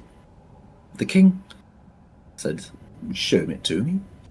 And from his hand he pulled out, well, his stump of an arm. The king said, "Surely you jest, this is a joke." And from there the Baron and Luthien explained their tale and their adventure to the king. The king and the court were shocked and amazed. And it was at this hour the ravening, angry hound of the wolf, of the evil wizard, entered the lands of the king. The wrack and the ruin this beast brought. Baron and the king set off to face this evil wolf. They tracked for days, and eventually they found it cornered in a gully in a ravine. Now the wolf, maybe in its madness when it drank from the pools, the sacred pools of the elf, perhaps in that time it had some clarity of mind. It hid and lay in wait for Baron and the king to come close. The wolf pounced, leapt out, attacked the king, bit him, pinned him to the ground. In his mighty jaws the king fought, and Baron, with his one arm and his spear, leapt forward, mighty. His spear pierced the great wolf through the chest and the heart, slaying it. Gouts of black blood, destroying onto the ground, miring and destroying the water. For years and years, that pool was a disgrace, could not be used.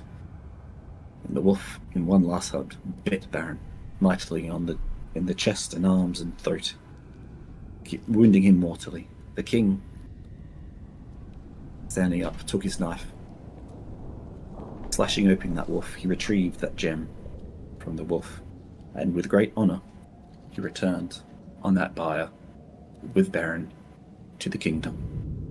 And there, once again, Luthien cried. She was sad, upset, that once again her love had died.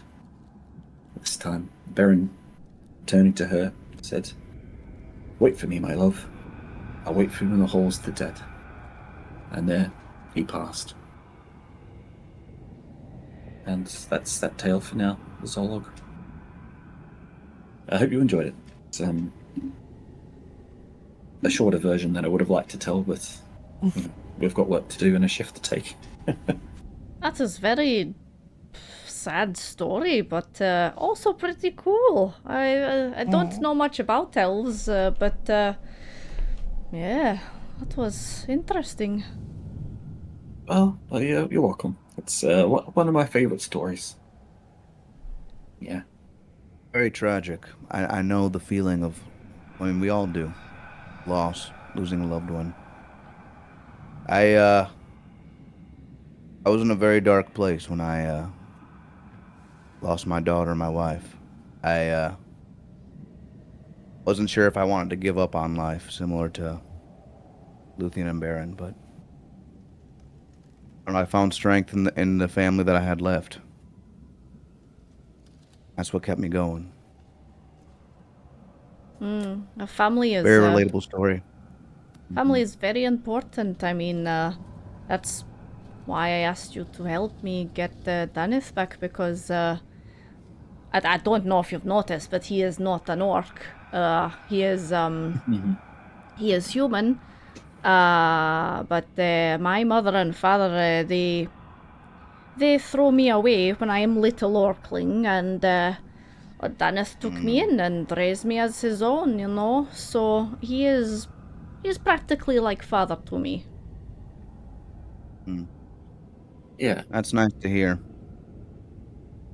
that's good to hear. It's we're all together in this. We're individuals, but each of us on our own isn't as strong as us all together. So it's a good thing of having a community and people to look out for you. That's what we want for you. I want to help you. There's Orlog, and as well as the rest of the people of London. It's important that we take care of business here and business back there. Daneth is blessed to have someone as loyal as you trying to help get him back. Because we would not have been able to do this without you. So I hope he's okay. And I hope do he's our best. okay as well, but part of me knows he's alive, just a feeling that you get, Yeah. But I'm going to hit the hay now, as they say, and you wake me up. Who is it? Obadiah, you wake me up, and good night, everyone. And he Good night. gets his wee tent, puts it up, and goes inside and zips it up. Good night. He's a good kid. Night, guys. He's a going good to kid. eat first. Good night, Martin. Yes. Wake me up soon. Yeah, will do. Okay, so Martin, you are taking the first of watch then. So if you want to do survival, perception, whatever you want to do, see what your Perception, please. perception, yeah, go for it.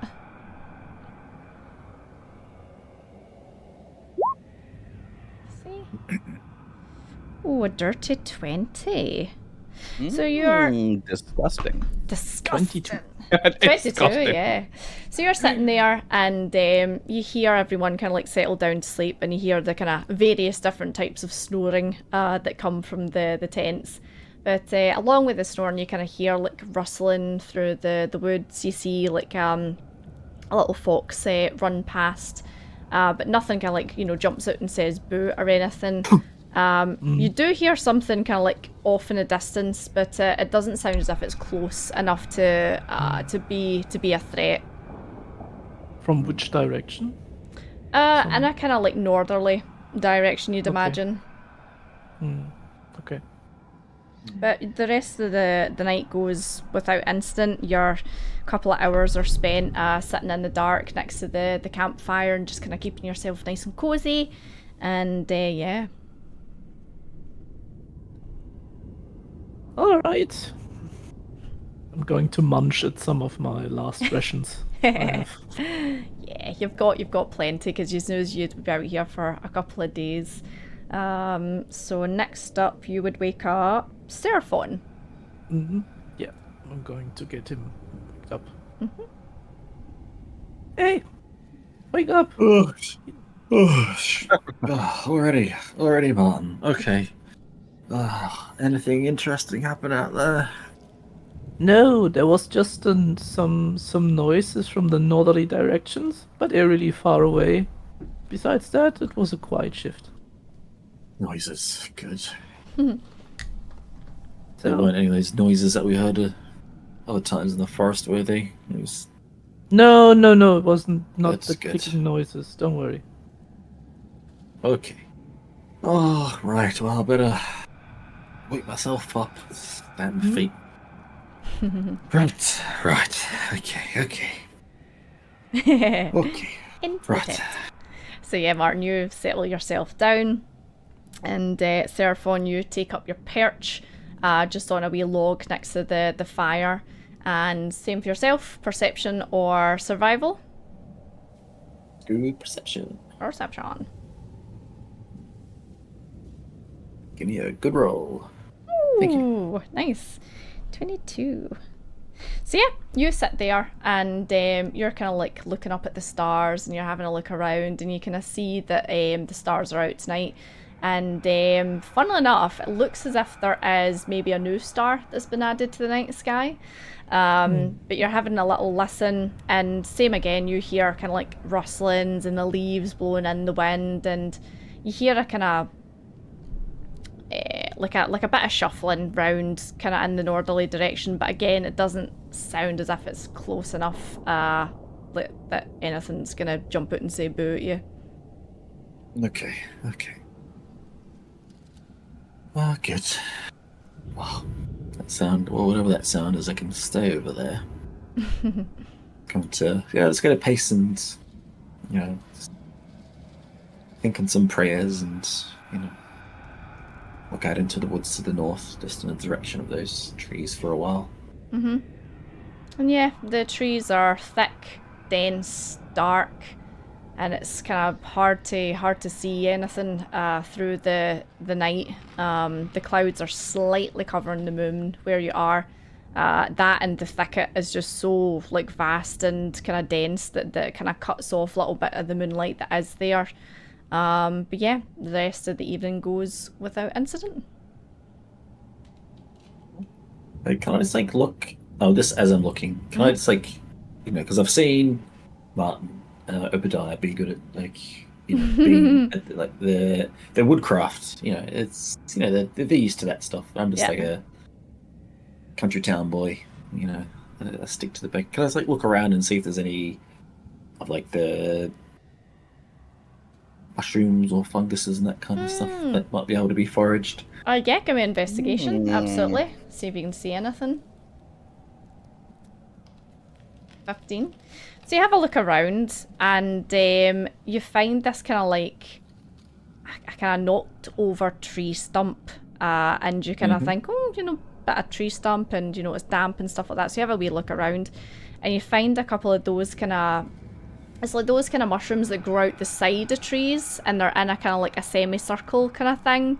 And you find a couple of them, and you know that you can cook with them. Oh, okay. I think those are called chicken of the woods. That's it, yeah, chicken of the woods. Oh shit! Those are really good. That's a good find. Well, I'll take off half of what's there and leave the rest, and just guess if it's time to wake up Obi, I'll pass over. Cool. So next would be Obi. It's like Obi. Psst. Yeah. It's my turn, okay. I didn't feel like 4 hours. Damn it. Look, nothing to report. Noises coming from the north, but not the sounds of witches that we're used to. Not that clicking. Look. Oh, yeah. Found some chicken. Yeah, I know. Found some chicken of the woods, but we could probably have that for breakfast. But something to look forward to. But all the best. Okay, night. Night. So yeah, Obi, what are you wanting to do? Survival, perception. Night. Night. Get you all tuckered in. All right, I'll do perception this time. The last time I did survivals on that one, so. Okay, go for it then. All right, get at least a 10, baby. Let's go. Come on. Hey. Okay. So yeah, you're having a look around, and you're kind of having a look at the trees and stuff like that, see if you can see any mushrooms, and you see the patch where Seraphon took his wee knife and kind of cut the mushrooms away.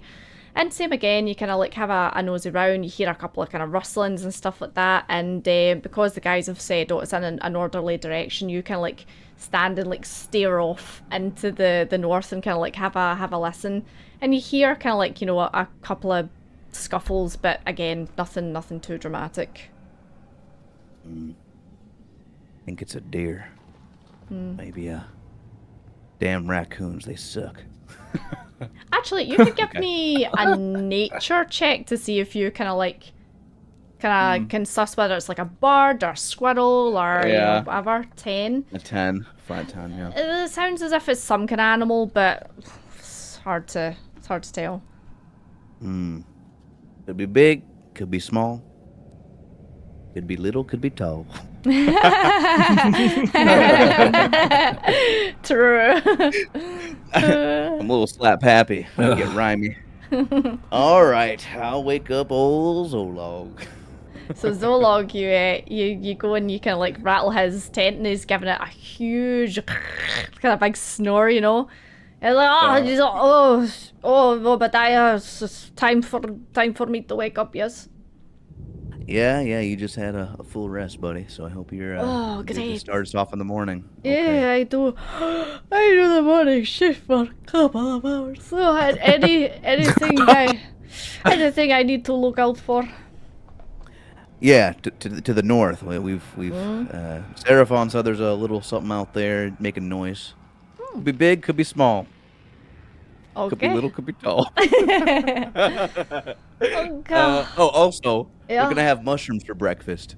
Okay. Oh, that sounds good. Okay. Right, Okay. I Night. Oh, good night. So I'm just gonna make a roll for Zolog. Let's see. Oh, he rolled a 19. Wow. Oh, It's not the most he's perceptive, but well-rested. yeah, he done really well. So yeah, Zolog does whatever he does, has a look around, and morning rolls round, and user woke up by your usual kind of like body clock and stuff like that, kind of like kicking in and everything. However, when you're in your tents, you hear Zolog kind of like, "Oh, is that right? Oh, okay. I've never had that before. Is it nice? Oh, okay. Sounds interesting."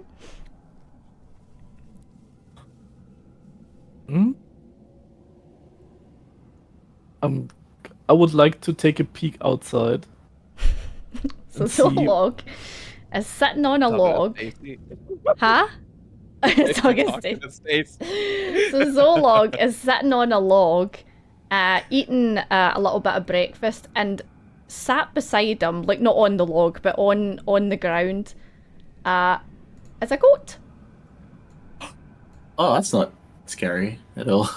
It is a black billy goat, and he's just kind of like, you know, munch, talking, giving the goat a little bit, and the goat's like, "Meh," and then just got taking a, "Nyah." And then he's like, he's like, "Is that good? I mean, it's all right. It's not anything fancy, but you know." And the goat's like, "Meh." Okay. Oh, morning, boys. It's time for breakfast, yes? Morning, Zolig. What's the got Who's your new a goat friend? there? What's Oh. the new friend? Yeah, you were talking about the noise coming from the north. It was this little Yeah, goat. He was in a poacher's trap, you know, his hoof, it is sore. Look at him. And he's got like a wee Oh, dear. bandage round his hoof. And he's like, I heard him trying to get out, so I went and I cut him free, and I brought him back here. I just gave him some breakfast. I hope that's okay. Yeah. Yeah. He seems like breakfast. Yeah. he seems like a good boy, and he like pets him in the head, and the goat's like, "Meh." Oh, it is kind of cute. Damn. It's just a black billy goat with two big horns, you know. We can like the wee goatee kind of thing, you know. Oh, fella. Yeah. You got a sore leg there, huh? Meh. I would That's what I like take it. Can I to- take a Yeah, sorry. Please. go? I would like to take a medicinal look at the. Yeah, just a Like- medicine check. Make sure it's not going to fall off anytime soon. Oh. Medicine. Oh wow. Wow. So you have a look at it, and you can see it's one of those poacher traps. It's like you step in it, and the two clamps come up, and kind of like it's like teeth that snag into the leg. Yeah. So you see it, and the bandage that Zolog's wrapped around it is mostly for pressure. So it's kind of stopped the bleed, and it doesn't look as if it's like dirty or anything. It's a clean cloth. So you think it'll be okay for the time being. It might need treatment at some point. Okay. Yeah. Well, look, we'll get that. It's gonna take some of my water from my like water bladder carrier, and just take the bandage off, give it a wash, and just reapply the bandage. Yeah, the goat kind of is a bit like, oh, like kind of get away from me, but Zolog kind of like pats him in the head and he's like, it's all right, Philip, it's okay, just let the Dragonborn do what he needs. Philip. You named him Philip? Yeah, he looks like a Philip. Yeah, I guess so. Got interesting eyes, but yeah, look, I found some chicken of the woods, this in the forest last night. You can cook some of that for breakfast. Okay, yes, get the pots and pans out then. We make some breakfast. I've already started. Sorry, I was hungry, and so was Philip. That's okay. You're on last shift. Okay, so I'll busy myself. Cooking up some breakfasts. Martin, sorry, what were you saying you were wanting to do? I thought about using hunter sense and take a good look at the goat, but I think I'm Oh, right, okay. going to don't do that. So Yeah, that's fine. So I yeah. don't trust this black goat. Oh, it's just a goat. So yeah, you get the pots and pans out, and you slap some of these, what do you call it? Ear of the woods. Not ear of the woods. What are they called? Chicken of the woods. Sorry, ear of the woods. Chicken of the woods in there. Fry them up, and just like kind of serve it on the bread, and have some mackerel, and yeah, it's quite tasty. Oh, very good. Let's get it. I'll toss some to Kevin too. Ooh. Sorry, Philip. Philip. Philip absolutely. Philip loves it. He can like snatches it up. Good. Well, Good. Philip, what do you want to do, Philip? You wanna come with us, boy, or are you gonna go off and do your goat thing? He just looks at you and he's like, I thought so. Well, okay. We're on a very important mission. Okay. So, be safe out there, okay? I'll give him a little pet on the head. oh, cute. Zolog's like, yeah, he should be okay. Just I've done his ankle, so he should be all right. Yeah, actually, I wonder who left that trap. Poachers, maybe. Okay. Well, maybe we'll have to keep an eye out on them. 'Cause if they have traps out in the rest of the woods, we don't want to snag ourselves on it. Oh, true. Yeah, it would be. I mean, it was pretty nasty. It's the one with the teeth. It's give you nasty bite. Yeah. Yeah, I had a fellow that lost a few fingers in one of those. It was for a bear back home. Yep. Oh, that's bad. Yep. Maybe the witches left them? Maybe. Maybe. I mean, do best they to need keep to an eat eye out, goat, yeah. or I don't know what witches do. The witches probably Can't they eat everything. I've heard they are cannibals as well. Oh, well, that's okay. I started to get a little scared. Oh, why you think I want to find Dennis? I don't want to find Dennis hot dog when we get there. Dennis stew. Dennis bondage. Rule-wise, Philip is no beast, is it? Is he? A goat, like how like a horse in D&D, it's like whatever animal class that is. It'd be a beast. It'd be a beast as a goat. Yeah, goats are Okay. beasts. Okay. A ghost. A ghost. A Ghost. ghost. Yeah, I mean, it's like goats. Sorry, goats are beasts. A goat. Okay. Because we have the speak with beasts. Ah, that's true. Oh, speak with beastie. Speak with Beastie, yeah. Potion and maybe we could ask him some questions, but I don't know if he's Yeah. from the woods or. Can I take a look at his fur? If he is maybe well groomed, so that's It maybe looks- some kind of indication if he's from a farm or if he's living in the woods. It looks a bit mangy, a bit kind of like dishevelled, I suppose. If a goat could look dishevelled. Martin, Dude, talk to Philip. Okay. Dr. Philip. Martin is going to put out the potion, the Speak with Beasts potion. Yeah. Okay, guys, let's try this. And plop.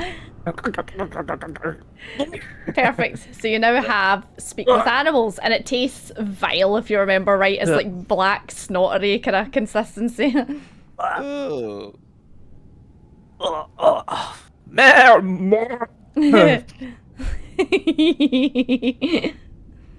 So, I look at Philip.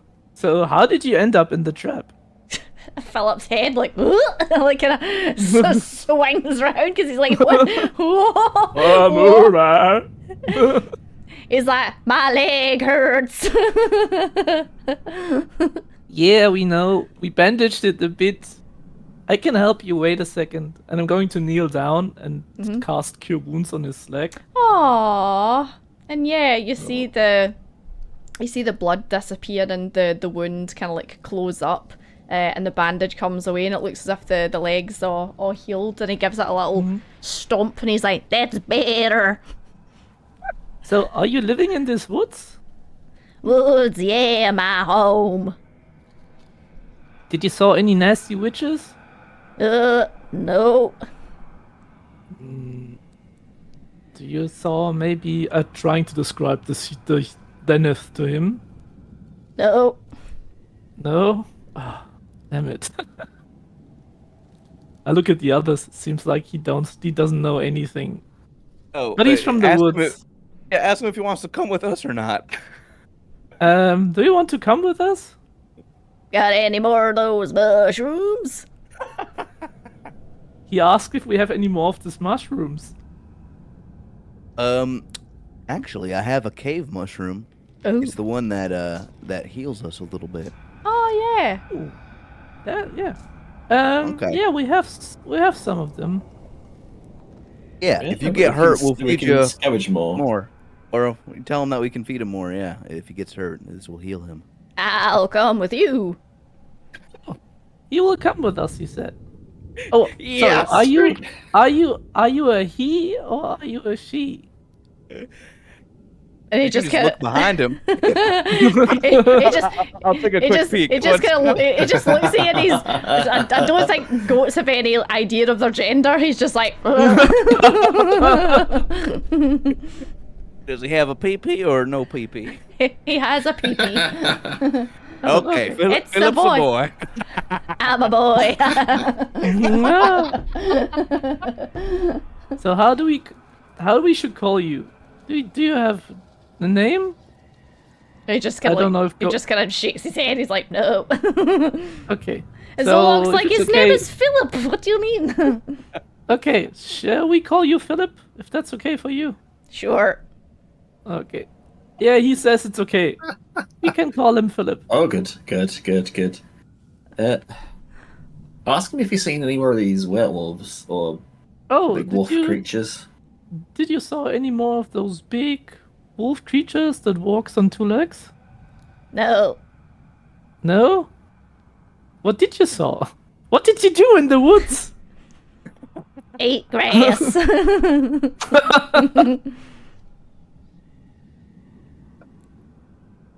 You're not a Okay, hell. well,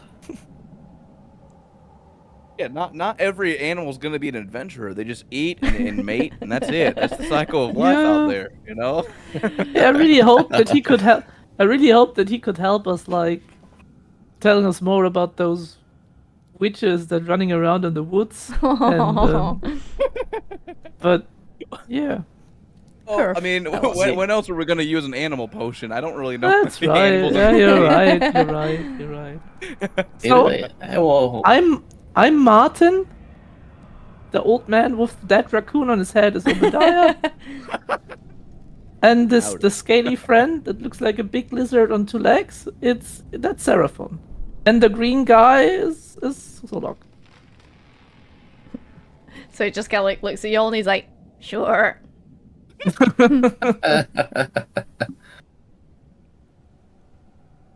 Oh man. oh, I just introduced all of us to him. Oh, nice. I'm glad he knows our Yeah, names now. Martin's switching between like goat to common. It's really kind of weird.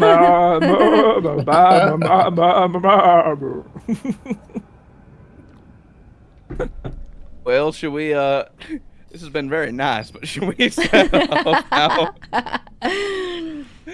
Let's go. Yeah, I think that sounds good. Look, before we do, I'll just quiet prayer to Fornex, and yeah, you all feel a warmth and the like distant smell of baking bread, and we all get some temporary hit points, which Oh, nice. roll Oh, 20 nice. is roll 20 is just crapping itself. Are you doing sanctuary? Yeah. Yeah. Nice. What do I do again? A D8. D8. Yeah. A D6 plus level. Oh. So, Cool.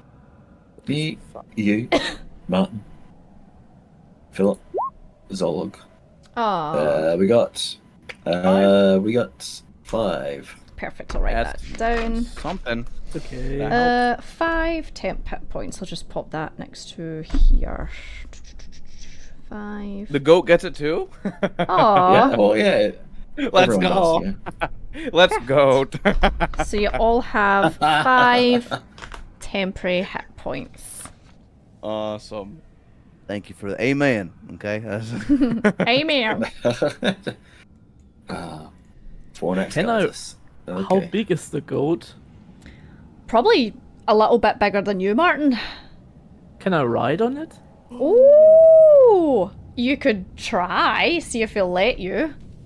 So, Philip, would you mind if I sit on you? I mean, could you carry me for a while? Meh, sure. Oh, that's really kind of you. Thanks. I'm going to sit on Philip. Yeah, and it's kind of like a pony size, I suppose. Like if it was like halfling to goat ratio, so you fit on it quite comfortably. Dude, that's really comfortable. A little speed. Yeah. Oh man, this is amazing. Perfect. I'm crying right now. So what is the plan then? What he's wanting to do? So Zolog says it'll probably be another like 3/4 of a day before you get to the actual where he thinks the witches are. Okay, let's just keep chugging through. Keep punching Yeah, me. yeah, keep Zolog. punching me. Which way do we go from here? Right, okay. In a kind of like a northeast kind of direction. If you remember, I said that there was I seen smoke coming from somewhere. I think that's maybe where they have their. I don't know if it's a house or something. Okay, well, sounds good. Yeah, look, yeah, as you know, I'm not a woodsy person. I'll just go in the middle, you know. I will look out for any chicken of the woods though. Oh, okay. So yeah. march in order. I would take. Want to do the lead same as again last time? with my ferocious steed. Philip. So Martin, you were at the front with Zolog, and then Seraphon and Obi, you were behind, yeah. Mm-hmm. Yep. Perfect. Yeah. So yeah, same again. We'll have 3 rounds. So first round, survival or perception for yous. Perception then. Perception for you, Martin. Perception. Oh wow, 18. Yeah. 18, so 20. Plus 20, dirty 20.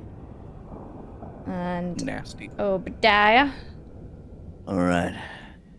Don't mess it up this time. I'm gonna keep like looking back over my shoulder nervously to make sure there's no werewolves. You're being behind. extra perceptive. Oh my god. too. Okay, well, it's not like it's a pass and a fail, so it's like it's a medium. It's not like absolutely disastrous, thankfully. Cool. So Martin, you're on Philip, and you're traveling through next to Zolog, and the woods are pretty quiet, which is again pretty unusual because you'd imagine there would be like squirrels and birds and stuff like that at this, especially this time of day, being kind of close to or just past dawn. You know, you would imagine that the woods would be waking up at this time. However, you do note there's a couple of kind of like wee black splodges here and there, the further in that you go, that seem to be clinging to the trees along the way. Obadiah, you kind of like, you're the same. You note that the woods is pretty quiet, and there's a kind of like a very kind of like eerie silence as you move forward. Are these black splodges look like the splodges we encountered when we fought this big deer the last time? Do they look the same? Potentially. Good shout. Guys, I Yeah. pointed those splodges. Those black thingies look familiar. Remember the big deer? Yes. Yeah, we should be careful. Not that we encounter something like that again. DM, I will touch the black splodgy and I'll smell it. Are you touching it with Kinda your bare okay. fingers?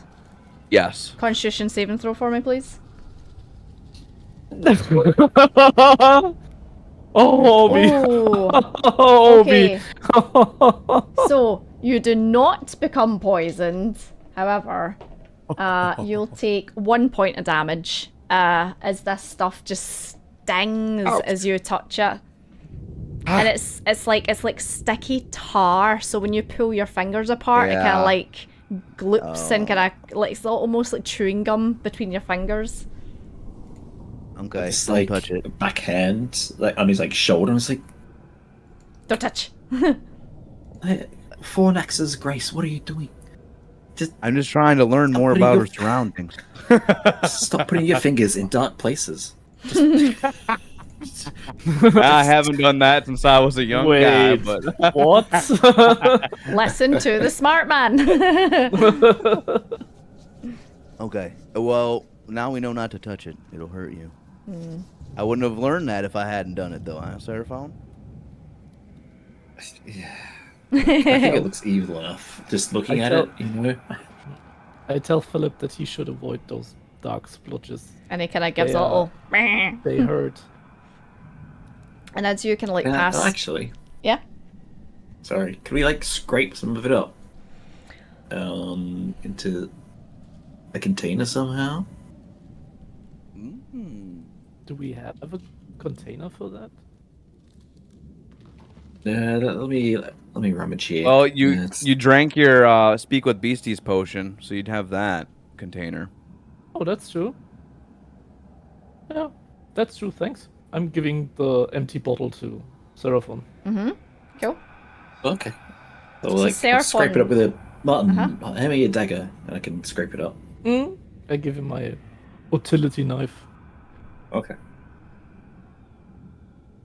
So yeah, you scrape a little bit of this off, and as this kind of stuff like goes into it, it's like it's really really difficult to get in there because of the consistency of it. So what you have to do is like scrape it, and then kind of like put it in and like scrape it off the lip almost of the glass, and the knife itself is just covered in the goo. Like you put it in the ground and try and like get it off with the grass. The grass just sticks to it. It's nasty. Oh shit!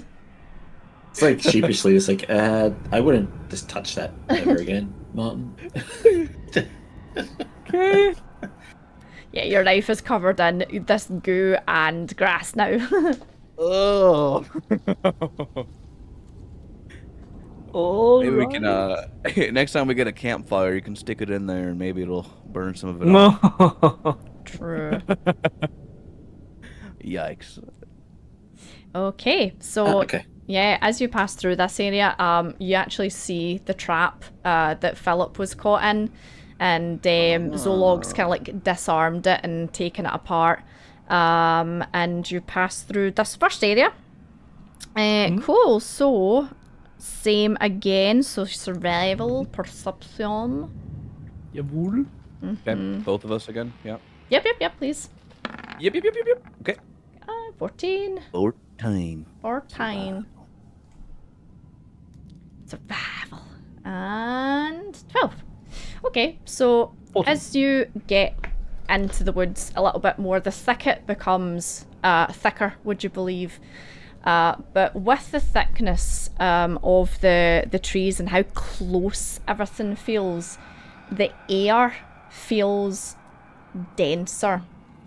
It almost has a moisture to it, and it becomes a little more unpleasant to breathe the air in around you. And the further in you go, the more of this black kind of tar, sticky substance seems to be covering the trees and the flora and fauna round about. And Philip starts to get a wee bit kind of like, you know, a bit more protesty as yous are going further in. Interesting. Well, can I also look for some chicken of the woods, please? You can, yeah, give me investigation. Investigation. 2. You find a huge clump of chicken in the woods, infested by this black tar. And it's almost bubbling on top. There's kind of pustules that kind of swell up and like pop. It doesn't look as if it's going to be edible, unfortunately. That's a shame. I could just, we can feed him the one I have. Then you know, we just won't have a. Yeah, I'll give a healing mushroom to Philip. To Philip for an encouragement. I went, there, boy. So yeah, he Martin takes needs it. a trusty steed, buddy. Takes it and munches it, and he seems a little bit happier. Nice. Okay, so final round of checks, please. Don't fail me, baby. Come on. Woohoo! 5. Okay. Another 5. Yes. You're so mid today. I know.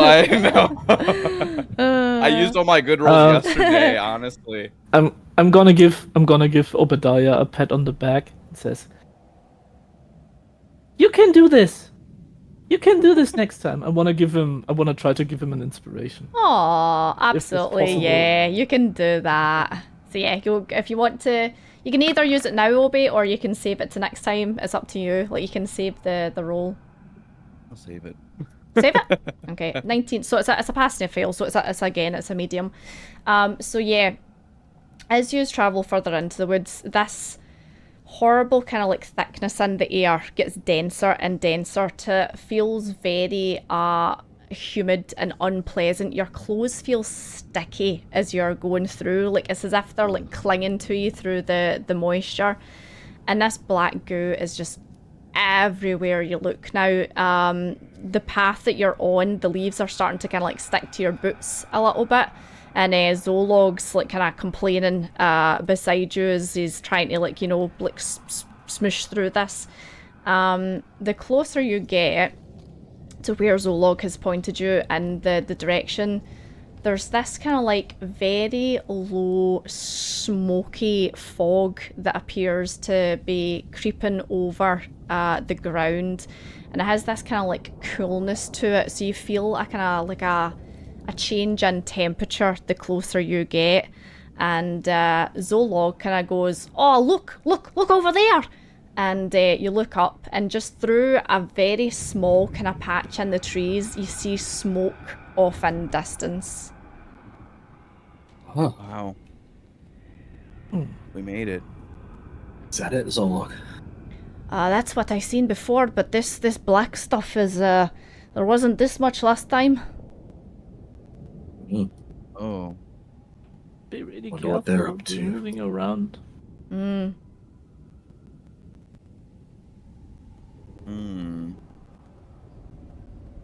I would like to look around on the ground to see if I can see any naked footprints that I've seen in the past.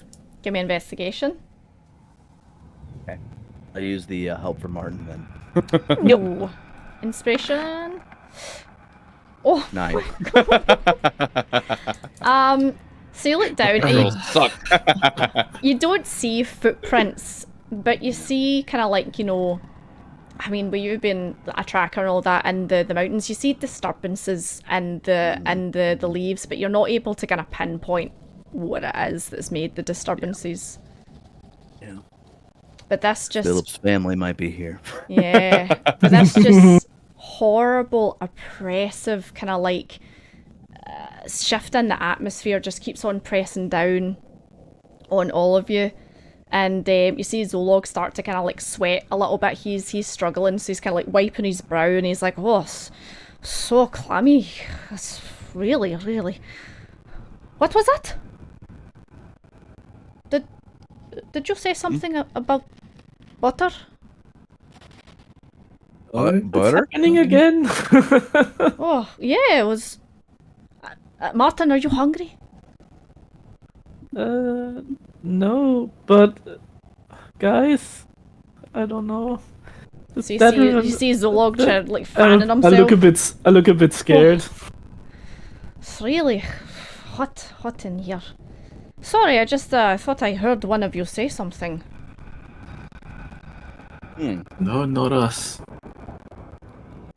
Look, we've got to get out of these woods. Find some clearance.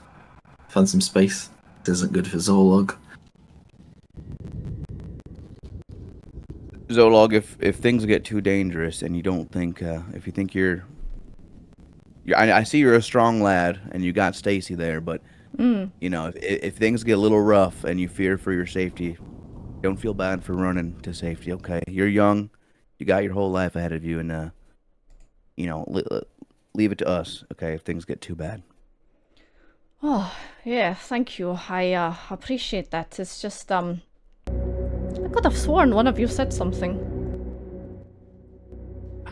No, Anything? that's disturbing. There's a rule in Appalachia. If you hear something in the woods, no, you didn't. All right, okay. So That's the best rule. yes.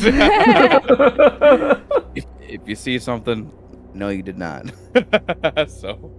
Okay, it's we'll push on, I think, but just be careful. Okay.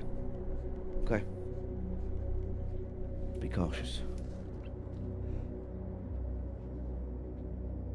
So, how would you like to proceed then, with the ground being this kind of like sticky way, Zolog being a little bit affected by the environment, and Kev, I keep on going to call him Kevin, Philip being a bit kind of like protesty. Should we let Philip go? Yeah. Yes. Okay. Yeah. I'm getting down from his back and give him a good tap on the Aw. side. So if you don't want to come with this because it's too dangerous, that's okay. You can leave. Thank you for carrying me. So Philip kind of like gives a little "Mah, ah," and kind of like stomps his feet and starts kind of like stomping about, a little bit erratic, and like jumping in front of you, and kind of like brings his head down and kind of like stomps his foot. Uh-oh. Are you okay? Dost thou like the taste of butter? I make a big step back. Wouldst thou like to see the world at my side? Do you hear this? That's the voice I heard. Oh, what the fuck? So just do we all hear this? Oh Sorry. yeah, you all hear this coming from Philip? Yeah, we. Fuck. Black goats in the wood. Okay, so this time I really want to use my hunter sense on Philip. Mm-hmm. So I'm just half closing my eyes and take a deep look at him. Mm-hmm. And I immediately learn whether the creature has any damage immunities, resistance, or vulnerabilities, and what they are. So if Philip is not a real goat, I would definitely know this. Okay, I need to look something up then. So, And if what you get immediately is Yeah. that Philip is not a goat. No! Shit, guys! It's not a goat! Mm-mm. Philip is a fiend. Oh, what? He's a And fiend! I do not know if fiends have. Well, I know they're weak to radiant, but everything else I'm not too sure. So, you get this, and Philip kind of like shakes his head again and says, "Wouldst thou like to make a deal?" No deal. I would do no deal with you. No.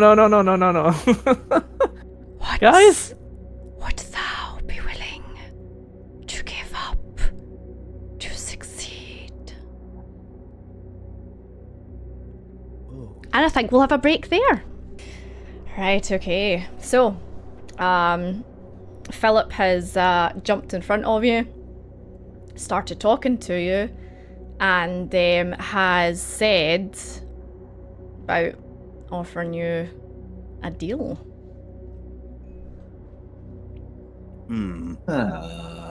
Well.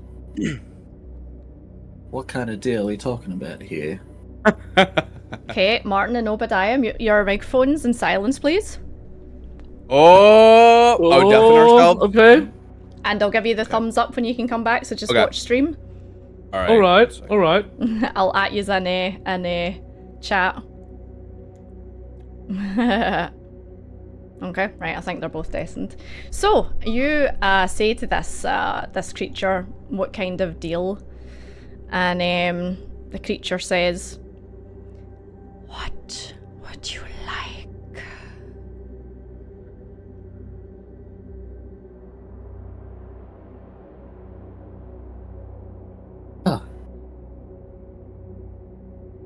So.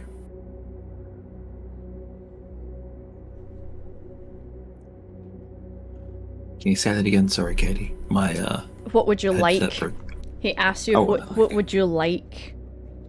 So it sounds like you can ask him for whatever. Wow, okay.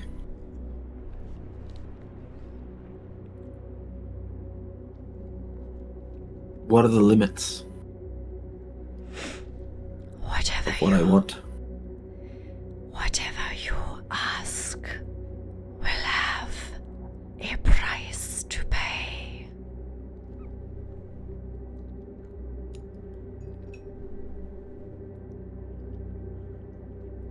So whatever you ask will have a price to pay.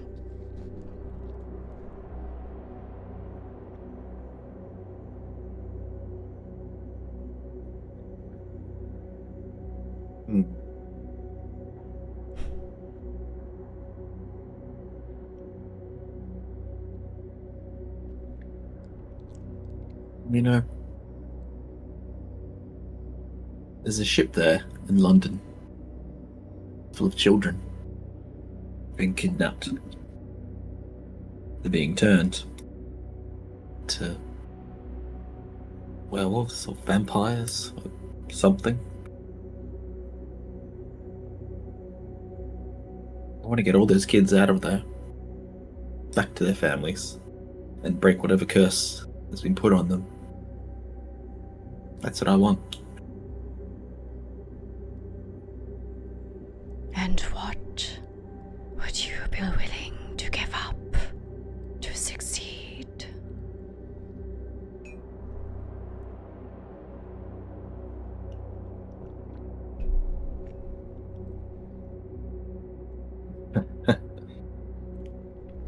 Oops, pen.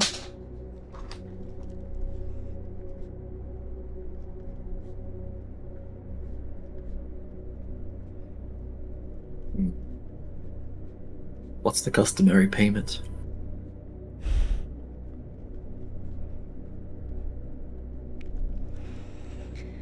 For that, I would require your soul.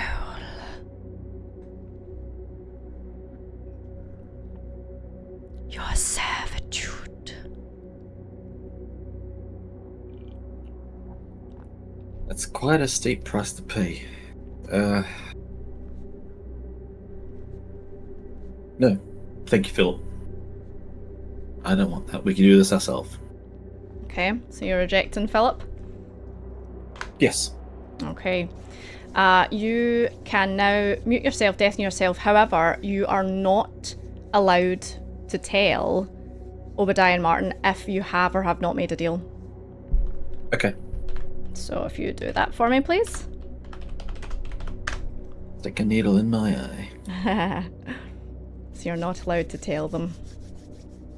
Sky, it's your turn. He's seen. Oh, Hello. mutant. Let me deafen. Welcome in, Obi.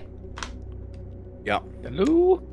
Oh, sorry, if you deafen and mutant Martin, I'll Yep. at you when it's time. Oh, another one-on-one. Frick. So, Philip approaches you and essentially says to you, would you like to make a deal, Obadiah? I can give you anything you want. Ooh.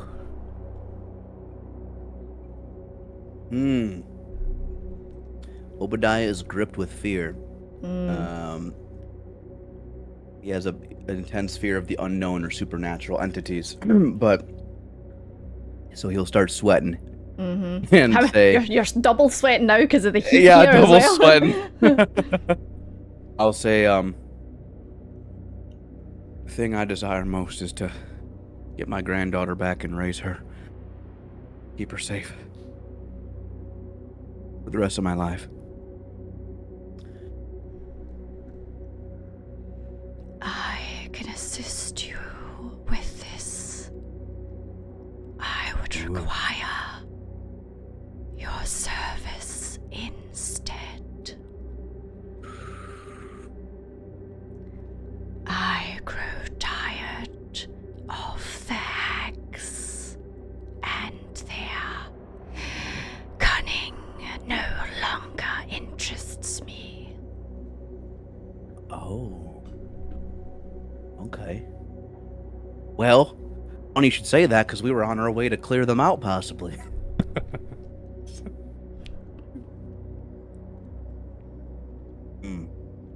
So it sounds like he can help you get your granddaughter back. However, he might want something in return from you. Okay. I'll ask, what would you ask of me?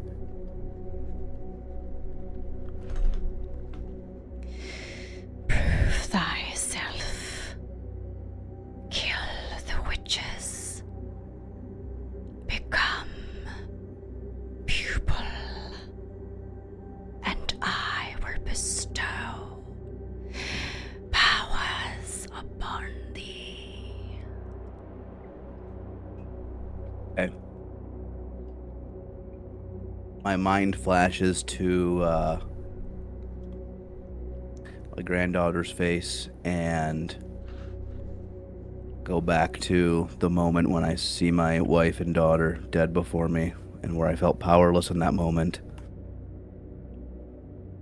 And I reflect on the anger that I felt lately and my irritableness. Channeling that. And I say, Agreed. Ooh. So, as soon as you say agreed, a black book appears in front of you, and a pen, a quill, appears in front of you, and Philip says, "Sign thy name."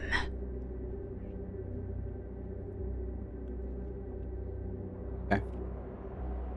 I do so. Okay. And as soon as you sign your name, the book burns up in front of you, and you smelt sulfur before, right? Yes, when I've tracked some things with some A demonic stench influence. of sulfur fills your nose, and if you want to mute yourself and deafen, you are not allowed to tell Martin and Seraphon that you have made a deal or have not made a deal. Okay, got it. Thank you.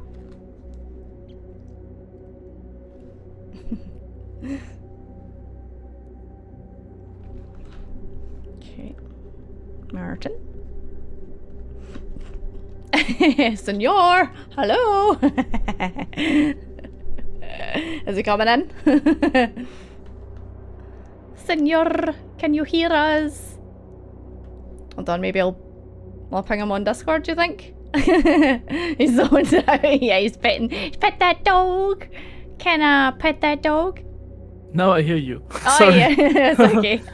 So, Yeah, you can. You can always pet. Everyone can pet that dog aww. if he wants to get pet. So. Can I pet that dog? So, the surroundings around you go eerily silent, and Philip kind of like stares at you and directly talks to you, and asks you, "Wouldst thou like to make a deal?" I can Not one. No. I can give I don't trust you. I don't trust you as far as I can throw you. And you bet your ass about it, I can throw you very far. So you see, Philip almost kind of get like angry that you've kind of like rejected him so fiercely, I suppose. And he kind of like, like shakes his head and stomps his feet and stuff like that. And you hear this really kind of like angry, guttural voice. He's like, "I can offer you anything." Nope. And you know what? I cast protection against good and evil on me. So yeah, this kind of like invisible barrier comes over you, and he's really riled up, and he's like, "Swine! Infidel!" Piss off, you four-legged wool thingy. I don't know what you are. Okay, so rejection. Cool. We'll ask the guys to unmute. Now, you are not allowed to tell Obadiah or Seraphon if you have or have not made a deal. Okay. It is promise. a secret.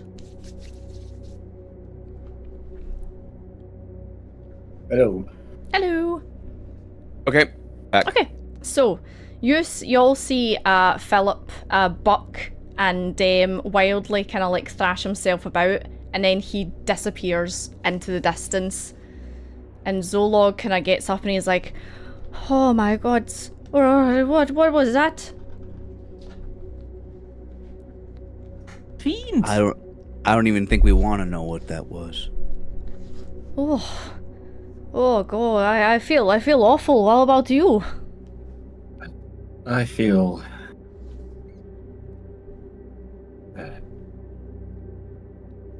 Zolog, you didn't make any deals with that goat, did you?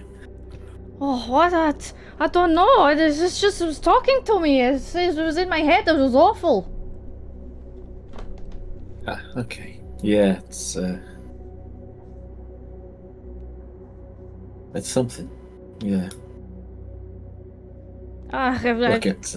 I feel as if I'm way in over my head. I'm trying to be brave. I really, really am. I'm trying to be brave, but I'm shitting myself right now.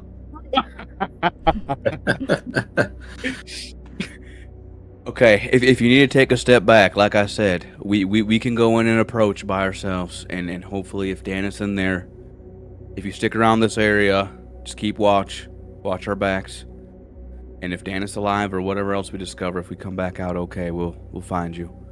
No, I can't. You can't leave me here by myself. That's even worse. I'd rather come with you and I'd rather come with you and be scared than be left here by myself with that fucking goat. Okay, that's fair. I just gave you an option, but okay, that's fine. Well, we should start our approach then. Is the goat still there? No, he's bolted off. It just teleported. Okay. Yeah. Okay. Mm-hmm. Okay. Is there black goopies covering like the trees, or is it mostly just on the ground in the grass? So yeah, it's on the trees, the ground. It's Okay. kind of like, it's almost kind of like dripping from the leaves as well of the trees. It's nasty. Okay. There goes that plan. Okay. Well, fellas think we should just start sneaking forward, use the trees as cover, see if we get a better viewpoint. Oh, and by sneaking, I would like to cast Walk Without a Trace. Hey! Yes! Pass without a trace. Uh, Because yeah, Zolog will definitely need that. Yeah. So yeah, when you are making would stealth need that, rolls, or you as well, yeah. When you're making stealth rolls, please add 10 onto your results. Okay. Cool. So, you would assume that you are less than an hour's travel away from this this destination as you see the smoke up ahead, getting closer and closer. I believe Pass Without a Trace lasts an hour, so it's up to you if you want to cast it immediately now or wait until you're like, however close to it. And as you're kind of getting closer to this, the smog and the smoke that was surrounding you starts to dissipate a little, but that still oppressive kind of thick air still is present as you get closer and closer to this this destination.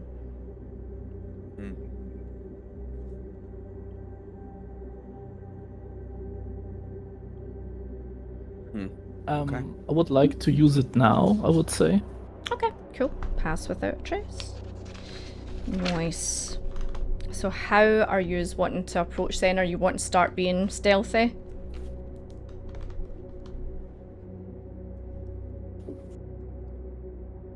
Yeah, Yeah. I think stealthy is a good thing. Okay.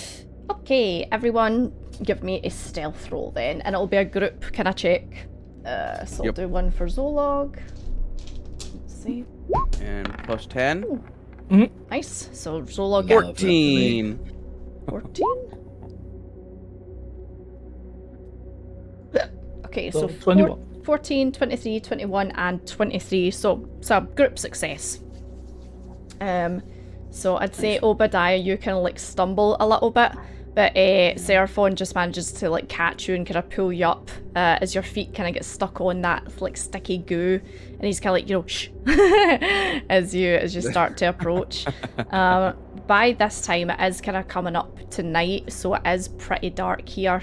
Thankfully though, Zolog has night vision, Seraphon has night vision. Martin, Obadiah, do you guys have night vision? Nope. No, but I have blind fight. Okay, that's fine, so you I can't can at least see 10 feet. yeah, in front of you. That's fine. I need to hold on to someone to help me. basically.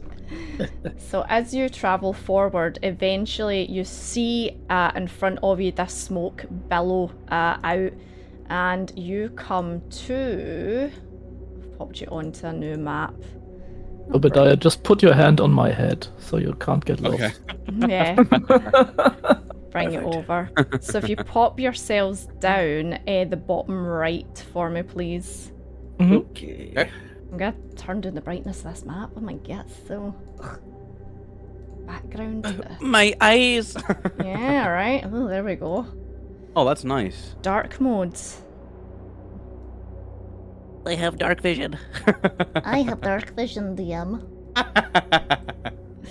And I'll pop Zolog in there as well. Where is he? Zolog. I'll just give Eyes of Night to Obadiah, Obi. as you'll need it. So, yeah, as you come into this clearing, you see this kind of like huge dead tree covered in this kind of black goo stuff, and the leaves are all completely missing from it. And there's this really like kind of rickety looking building to the front of it, and the smoke's bellowing out the top of this building.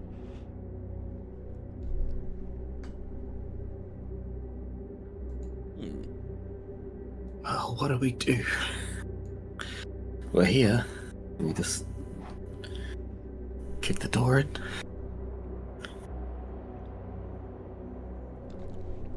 Actually, all you give me a perception check. Absolutely. I would love nothing more. Mm-hmm. Coming right up. See? Why am I rolling 2s and 3s all night? Your passive is higher than that, so we'll say you've got a 13. Martin, you've got a 13. Oh wow. Okay, so as you're getting closer to this thing, yous are like, oh, what's that smell? And Seraphon, you're like, oh, that smells like a really, really nice stew. Oh, meat, potatoes, and carrots. Oh, that's wonderful smelling. It smells nice. Nice. It does smell good. Smells delicious. Don't let your stomachs get ahead of your feet here. These are witches, remember? Even Zolog's like, oh damn, that smells really good. It'll be even better. Get your friend back. Oh, true, yeah. Remember what we're dealing with. Witches.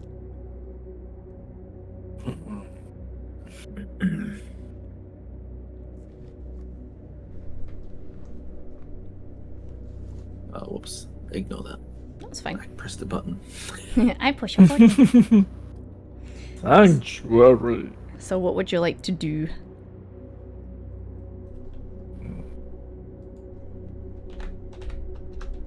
I would like to take a look out for traps. Yeah. Have a little investigation then. Put some guidance on that, thank you. Martin. Bing! Guidance.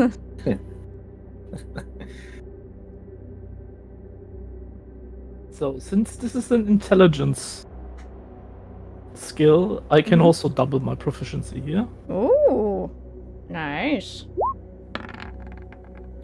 Oh, I would like to use an inspiration. Okay, go for it. Go for it. If you want a reroll. Yes, please. This is horrible. Mm-hmm.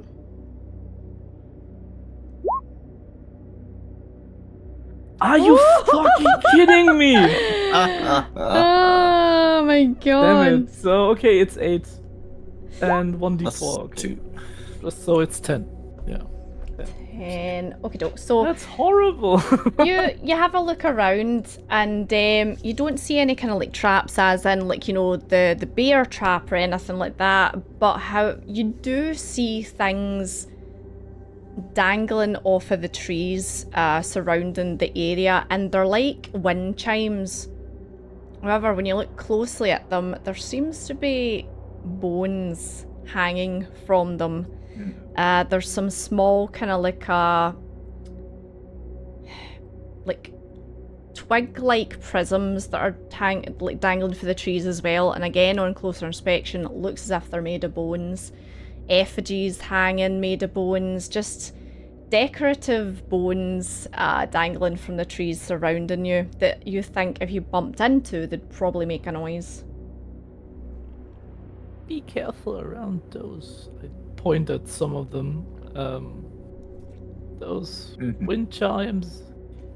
Not that we are making some noise when we are sneaking through here. Yeah, well spotted, Martin. Uh, Well spotted. With the help of guidance. yeah.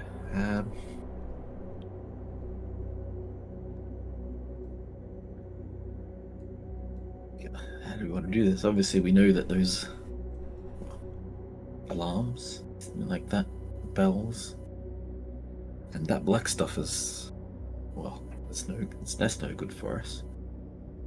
How do we want to approach their building there?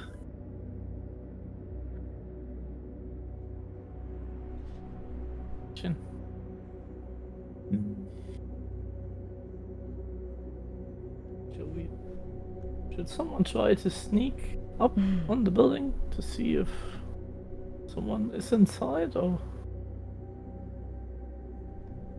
don't know.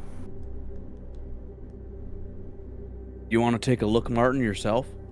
If this is okay for you guys, I would try. Yeah, you're the sneakiest and the smallest. Yeah, I think so. I'm giving a try to sneak up on the building to peek inside from one of the windows, preferably on this side. Okay, dokies. So give me a sticky first, if you will. Yes. Ho ho ho ho, 21. Wow. There we go. 23. And So I don't know if this. It'll be the it'll be sneaking thing- 31. So it's you're still active in the the thing. So I don't think that anything's gonna happen, but we'll just double check. Okay, so yeah, you sneak up to this room by the left hand side, yeah. Yeah. Okay, interesting. So you look inside, and it's a small, very dark storage room. And as you get your nose and your face up close to the window and have a peek in, cautiously though, you have a look around, and hanging from the rafters, you see massive meat hooks with bits of animal hanging off them. So there's like deer legs, there's like a boar's head, there's some kind of like intestine that's been hung out to dry. And in the corner, you spot a pair of black boots, which look kind of like welly boots. Is that the rain boots? Right? Kind of like Yeah. dock Is that the workers welly- boots. Yeah, like knee-high rubber boots. Yeah, knee-high Okay, rubber yeah, boots. Welly. Sorry. American Welly. here. But I cannot see anyone inside the building for now. Not just yet, no. But you see Okay. bits of food. Okay. I'm going back Yeah, to the no, others. I'm not going to make you roll again because that was ridiculously high.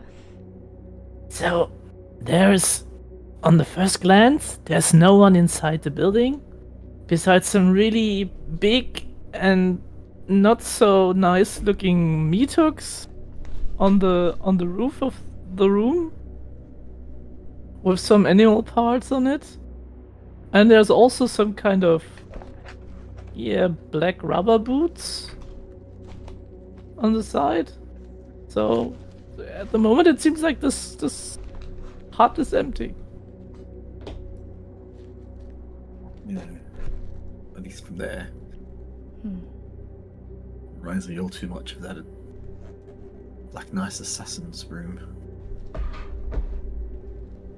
But there must be. I think it's fair to say that we should assume there's something there. The smell of cooking. There's, this is where Zorg says where the witches are. I This is where they must be.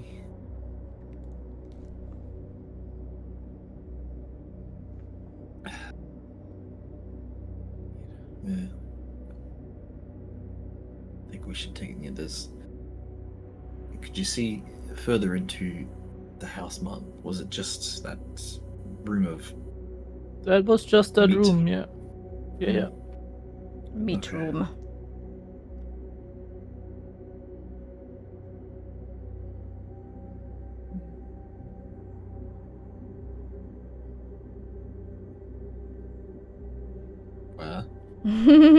How should we approach this building then? Yeah, we have to check. You know, Should we've we got to go make sure. Should we go from 3 sides? So Ooh. like trying to surround them and coming from different directions. As long as we're all on the same 3 sides and can easily help each other. Just Mm. the last time we were spread out, I just about died. So I don't want that to happen again. Yes, I know what you mean. But I guess this time we do have some health potions at least.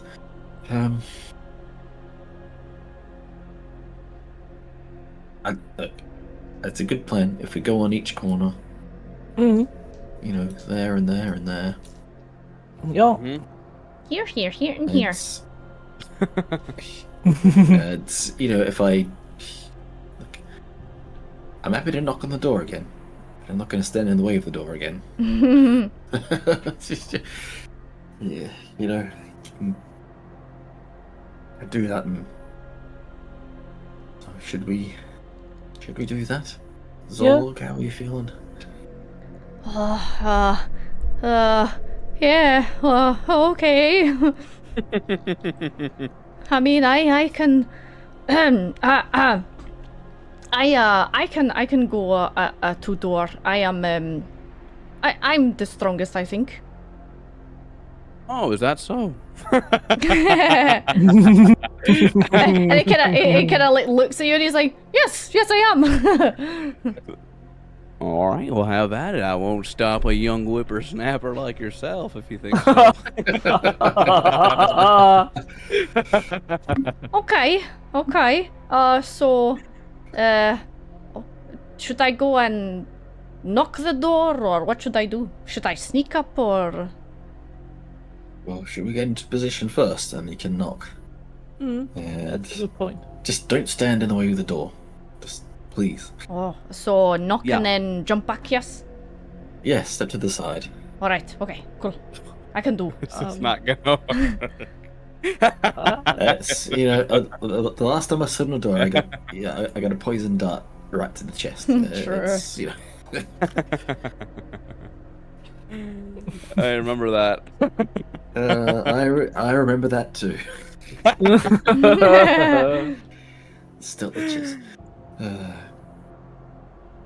Okay, so what corner do you want to take? So Zolog, I'll make a sneak roll for him. Oh, if it doesn't get caught. Okay.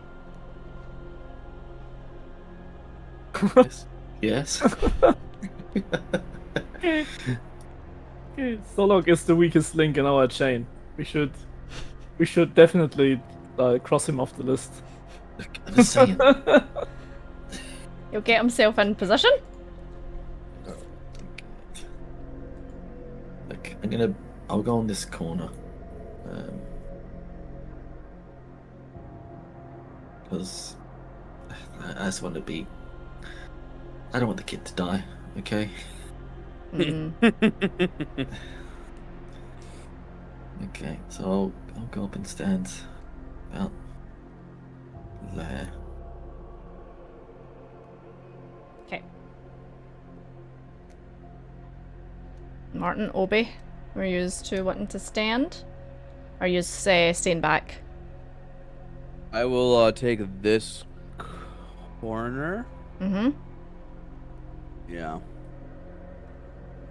We'll see. Okay. Martin, what are you wanting to do? I would go this way. I don't know. It's not a corner of the house, Martin. No, it's not. You're right. You're absolutely right. Martin can stand wherever he wants. That's Martin's got the bow, so that's Yeah. So I thought maybe or maybe this one is a good idea position. Like if someone's coming, or if I saw something, I can at least shoot at it. True. So, Yeah. or if something sees me, it can shoot at me with a revolver. Just try to think what way the door opens. Cool. So Obadiah and Seraphon Martin, you guys get yourself into position, and Zolog kind of like looks at you and kind of gives you the thumbs up, and very, very slowly creeps his way up the front steps, and just as he's about to chat the door, he steps on a particularly squeaky floorboard, and he goes, and he's like, No. and he's like, oh, God damn it. But he brings up Susie, and he like chaps the door, and then jumps backwards, and just waits. It takes a couple of seconds, but eventually the door kind of goes and like clops off the side of the building, and Zolog kind of like looks inside and goes, "Fuck, Dennis!" Boom, and runs inside, and the door clatters and bangs behind him. Oh no! This is the worst horror movie ever. No. oh my god. So Zolog seems to have run inside after seeing Dennis. Should we That's try not to good. barge in the door? You haven't got Yeah. a choice. Yeah. Okay. So did the door open in or out? Sorry. So the door opened out the way and then slammed shut like in the way. So if you're breaking it down, you'll need to break it in the way. Yeah. That's fine.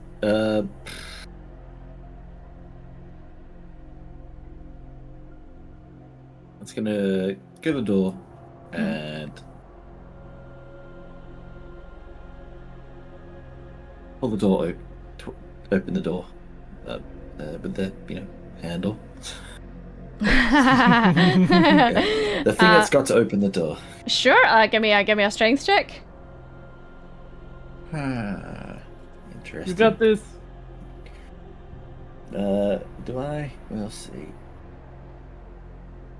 I believe in you. Where is this? Oh, that's the strength button. Strength. Mm. A 2, okay.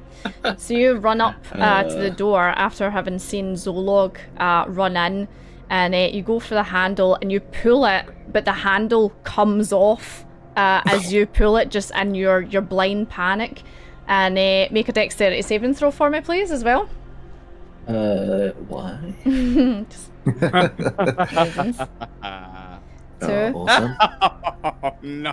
Oh no! As a red symbol burns onto the handle and singes your hand for... Are you resistant to fire? I am. Okay. For only 1 point of fire damage. Sounds like what the fuck? And inside you hear like kind of... Bang, bang, bang. Right, we've got to get in there.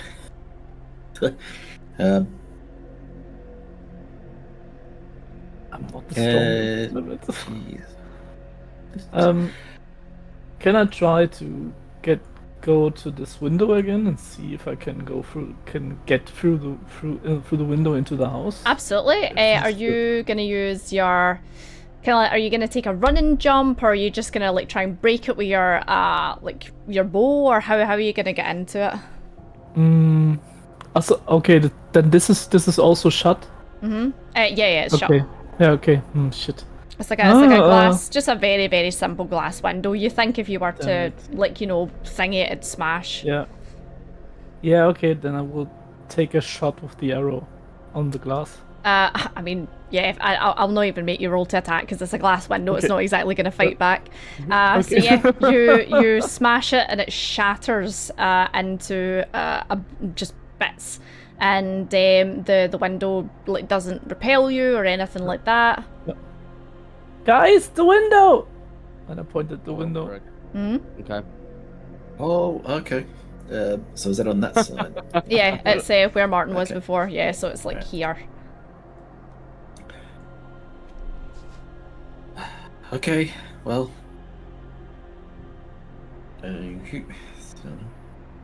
Heads or tails? Let's just get in.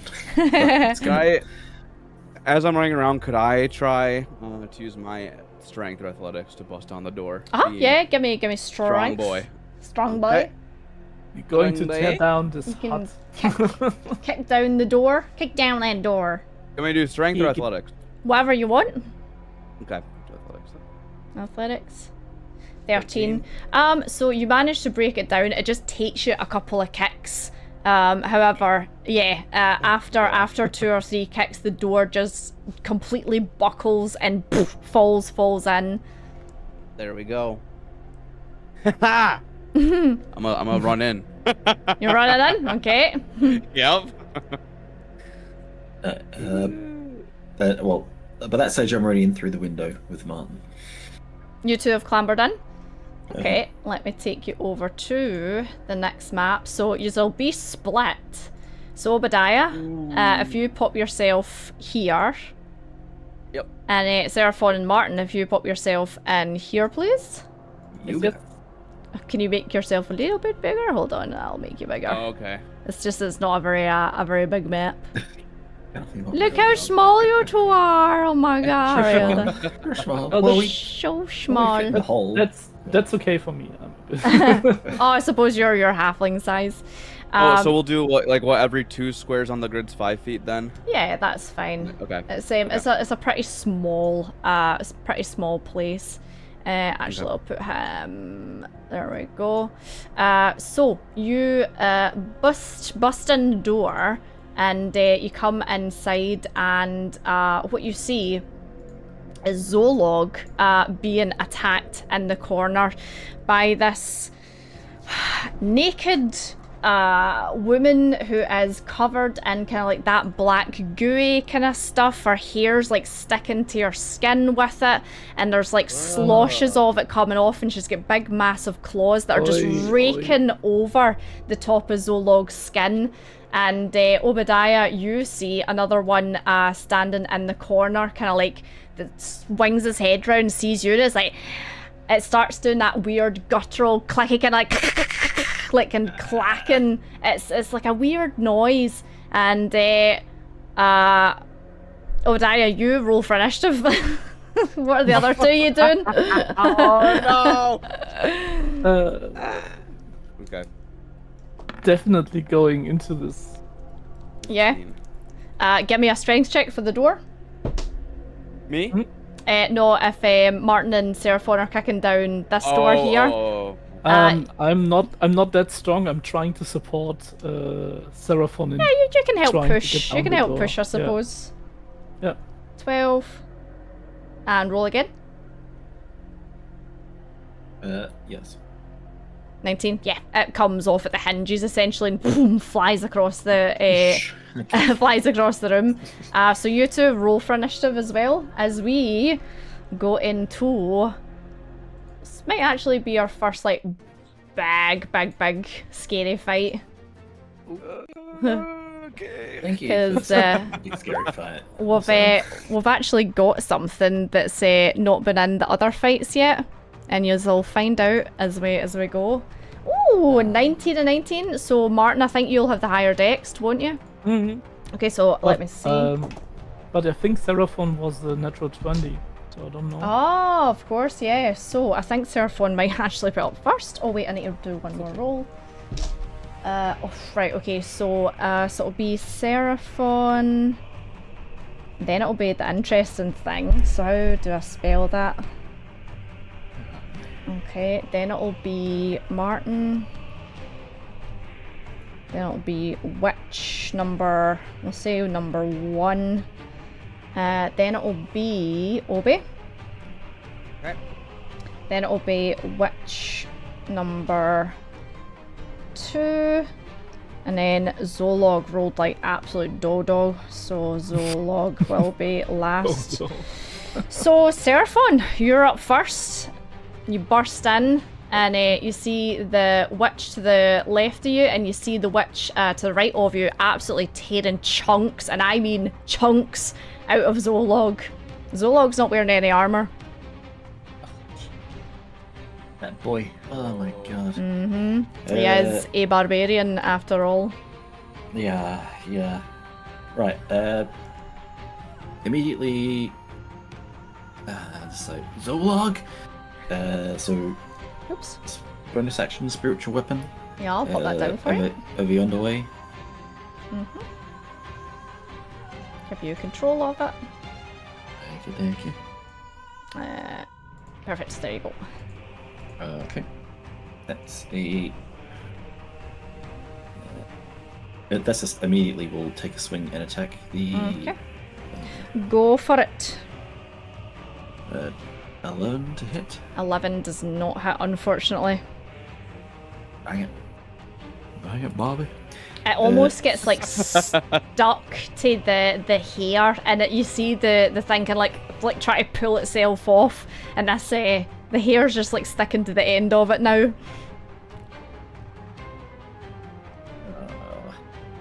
That's not the best.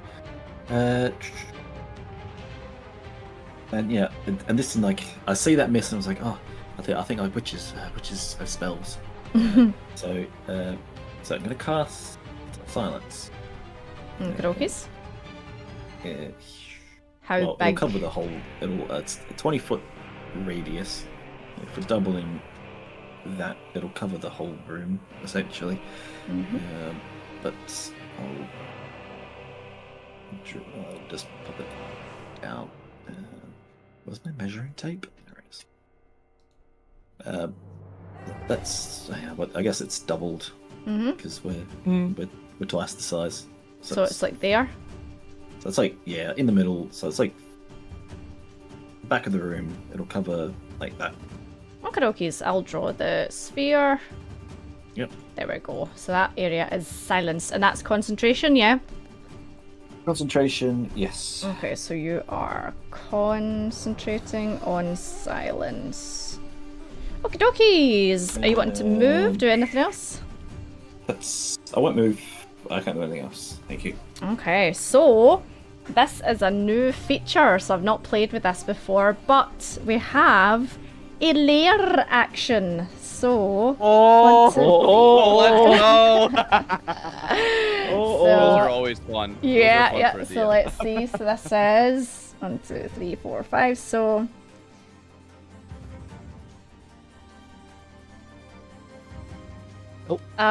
Oh, okay, that's pretty interesting. So this witch here is, let's see, measuring tape. Oh yeah, easy peasy. So you see her, and she sees you, Seraphon, run in, and you just like kind of, your eyes flash, and she turns round and sees, and she goes to scream at you, but nothing comes out. So she just kind of like, she grabs at her throat, and all this kind of like gooey stuff's like coming away as she's grabbing at it.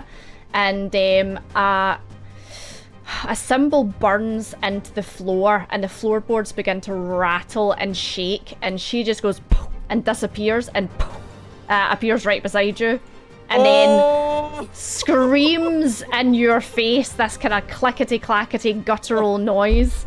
Cool. That was the lair. That was an interesting one. Martin, we're on to you. So I would like to move. First of all, I would like to move over here, Yes. so that I'm out of the room. And then So, where is it? Okay. Are there any invisible creatures in 10 feet range to me? No, there are currently not. Okay. Okay. Because I could see them because of blind fight. Mm-hmm. So, I will designate this witch Mm-hmm. as my layer spray, So that is witch number 2. and then I would try to attack her with the bow. Go for it. So I'll just put X marks the spot for designated prey.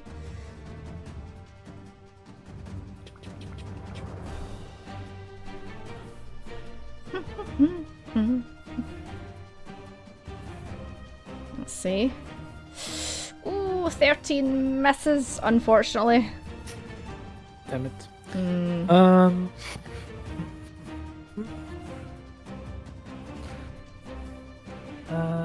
With my remaining bonus action, I would like to turn on the. How is it called? Incorporal? The thingy incorporeal. Mhm. Yeah. Perfect. So yeah, you kind of like touch yourself with the bow, and you see Martin kind of like shimmer and go kind of like almost transparent-ish. Oh. Perfect. And next one, please. Okay, so that's Martin. We're now on to witch number 1, which is the one that is tearing chunks out of Zolog. And unfortunately, she's just going to continue tearing chunks out of Zolog. Let's see, so... She is going to use that attack, so... What's that? 14 plus... plus 4, so that'll hit. And Zolog takes... where's that? Ooh. 9, 10, 11, 12, 13 points of what looks initially like slashing damage, but you see this kind of black gooey stuff kind of seep into him as he gets hit. So there's something else going on, and Zolog is looking pretty hurt right now. She's not going to move or anything. Yeah, she'll just stay there. So now we're on to witch number 2, which is going to take a little swipey swipe at you. And let's see. Oh, does a 19 plus 5 hit? Yes. Yes, Yes, it does. Okay. You are going to take... Are you resistant to slashing or anything? Not slashing, no. Okay, so 6 points of slashing damage and 4 points of acid damage. Wow. As this kind of like sticky, acidy, necrotic stuff kind of just sticks to your armor and kind of goes as it hits you. And she is not going to move. And Obi, we're on to you. Okay. Is my symbol ready to use, possibly? Oh, it's ready to pop like a pimple. Okay. It's I'm gonna put throbbing. out It's pretty new. It's still scabby. Okay.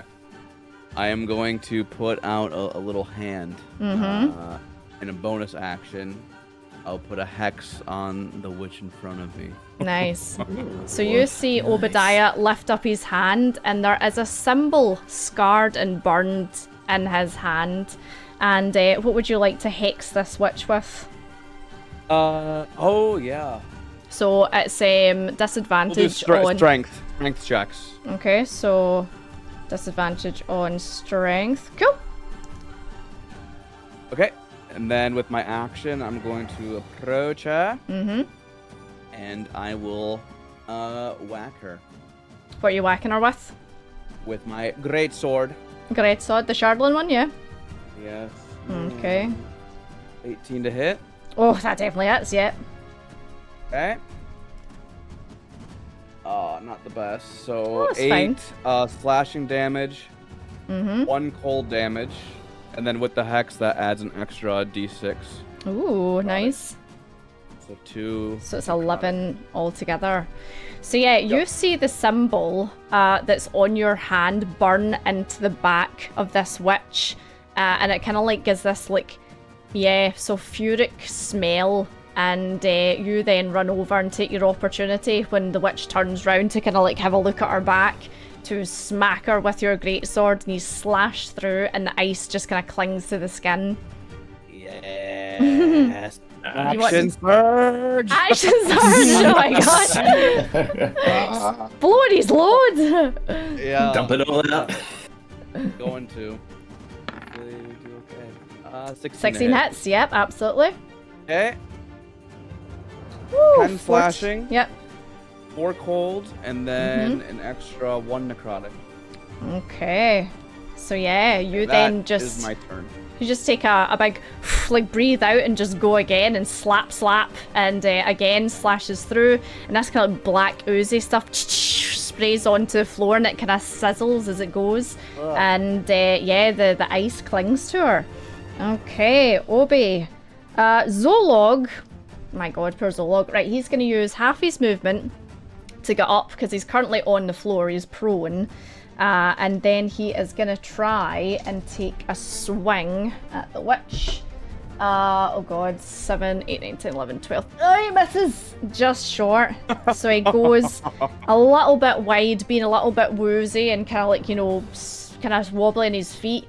He will, however, rage, so you see again the veins in his neck and his forehead kind of bulge, and he gets really angry and shouts in this witch's face. Seraphon, we're on to you. Nice. Okay. Special weapon attack. Misses, doesn't matter. Oh, misses, yep. Sorry. Cool. I cast Moonbeam Nice. on the witch in front of me. Okay, let me Moonbeam. draw a little moonbeam. So I need to make a... I forgot before, my DC is increased. It's actually 13, not 12. Oh, it's But- 13. So let me see. What kind of save and throw is it? Is it Dex? Constitution. Con, is it? Hang on, is it? I think it's Yeah, it is. Sorry, it is. Yeah, no, a bit because it's my main thingy, isn't it?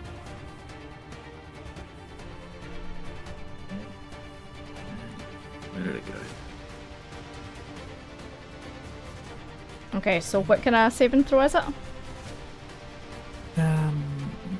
Is it Dex or is it... Constitution. It's a Constitution saving throw. Okay, no, so that is 11, 12, 13. So is that... So beats it. Beats it. Okay, dokes. So give me the damage. 2d10. 2d10 radiant. Ooh, Halved. So 4. 4. Okay, so... Okay, so you see the moonbeam come down through a crack in the roof and hit the witch on top of the head. And the radiant damage seems to really, really hurt her. You see her kind of like go... kind of like scratch at her skin and pull off lumps of it and throw it onto the floor as if she's trying to like kind of tear away the moonbeam hit. Are you wanting to do anything else? Nothing else I can do. I will remain there. Yes, that's all I can do. I'll stay in her face. In the business. Back onto the lair. So, let's see. Oh, it's the same again. Oh, so this witch is actually they would probably use that to get out of there. So yeah, that witch just moves around to the side of you, and that's the lair done. Martin, we're on to you. She teleported, right? Teleported, yeah. Okay, yeah, so I cannot hit her. Nice, So nice. how Sneaky. how does she look like? Is she badly hit, badly hurt? I or mean, is- she looks singed, but she doesn't look as if she's like. She looks annoyed more than anything. She Okay. looks pissed off. So I'm going to switch my target. I'm going to attack her, I'll just make a note But of I'm- that then. but I'm not going to get her off the Slayer spray. So this one is still my Slayer spray. Okay. All right. Okay, I Because get what you mean. Yeah. because when I switch it, then it get lost. So Okay, but that's I attack fine. this one because Solok is alone against her. Yeah, he's currently kind of backed into a corner and been slapped about, unfortunately. Come on.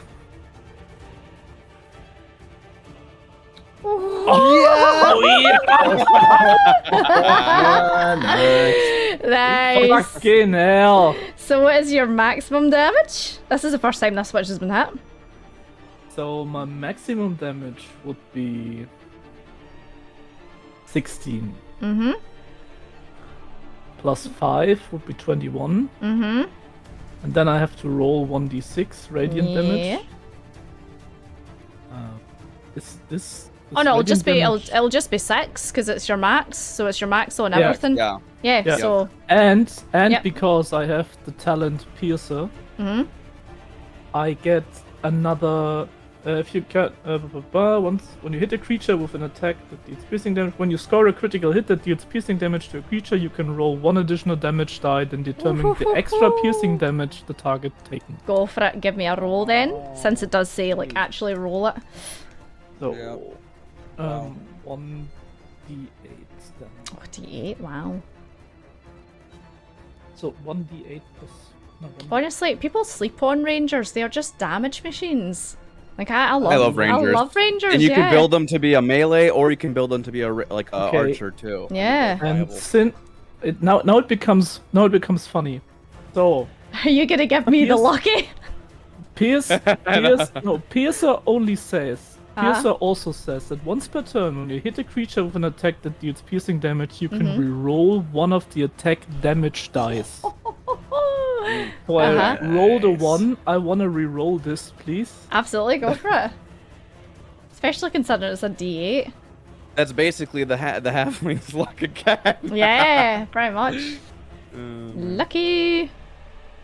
That's way Nice. better. Thanks a lot. Wow. Nice. Holy. So that'll be maths. Oh my god. So okay, perfect. Yeah. So you swing round and you see Zolo getting absolutely slashed into by this creature, and you fire your bow off and you just but into the back of her, and these kind of like ethereal arrows stick into her. So that's your crit. So now give me a roll. So what should I roll? Your attack. Also, okay. Yeah, like Sorry. you crit. So the way I'll do crits, remember, is Ah. you just get your maximum damage, but then you also make a roll on top of that. Okay, so another attack roll. then, Okay. No, Okay. no. You hit. Oh, the damage. So for now your- you just give me the Damn it, damage. I'm sorry. No, I'm you're sorry. fine. I'm really sorry. No, you're fine. You just give me damage now. Oh my god, this witch. Let's see. 16.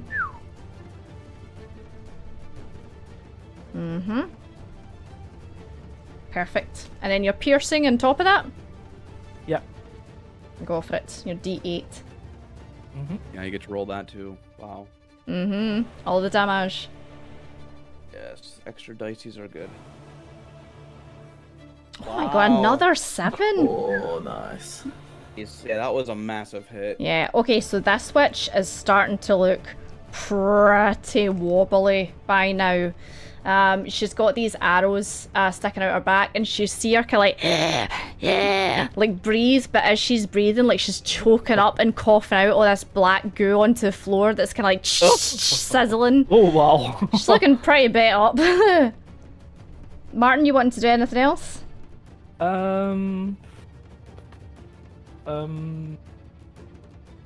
I want to stay. Actually, no, I want to stay there where I am. Okay. Cool. So we are on to witch number 1, which is the one that is next to you, Obadiah and Martin. And she's going to turn around and see that her fellow witch is struggling. And she's going to turn around and be like, shut up, like scream some kind of weird like noise in your face. And the floor, where these kind of like black pools are appearing, starts to kind of form into a shape as 2 beings appear in next to the witches, and Oh my God. there we go, one there and one there. And she kind of like, you know, points at them and then points at you, and she's like, just like starts making all these weird fucking noises. And, Okay, wow. yep. So that is number 1 and number 2. Okay, so the first one is going to take probably you, Martin. It's going to take a slice out of you if it can. So this is where I have like 20 books in front of me. I have an AC of 15. 15, okay. Right, so let's see if it hits first of all before I do anything. So 12, 13, 14, 15, 16. So it just hits you. Okay, so you are gonna take, let's see, 6, 7, 8. 8 points of necrotic damage as this thing touches you and gives you a little kind of like of your life force.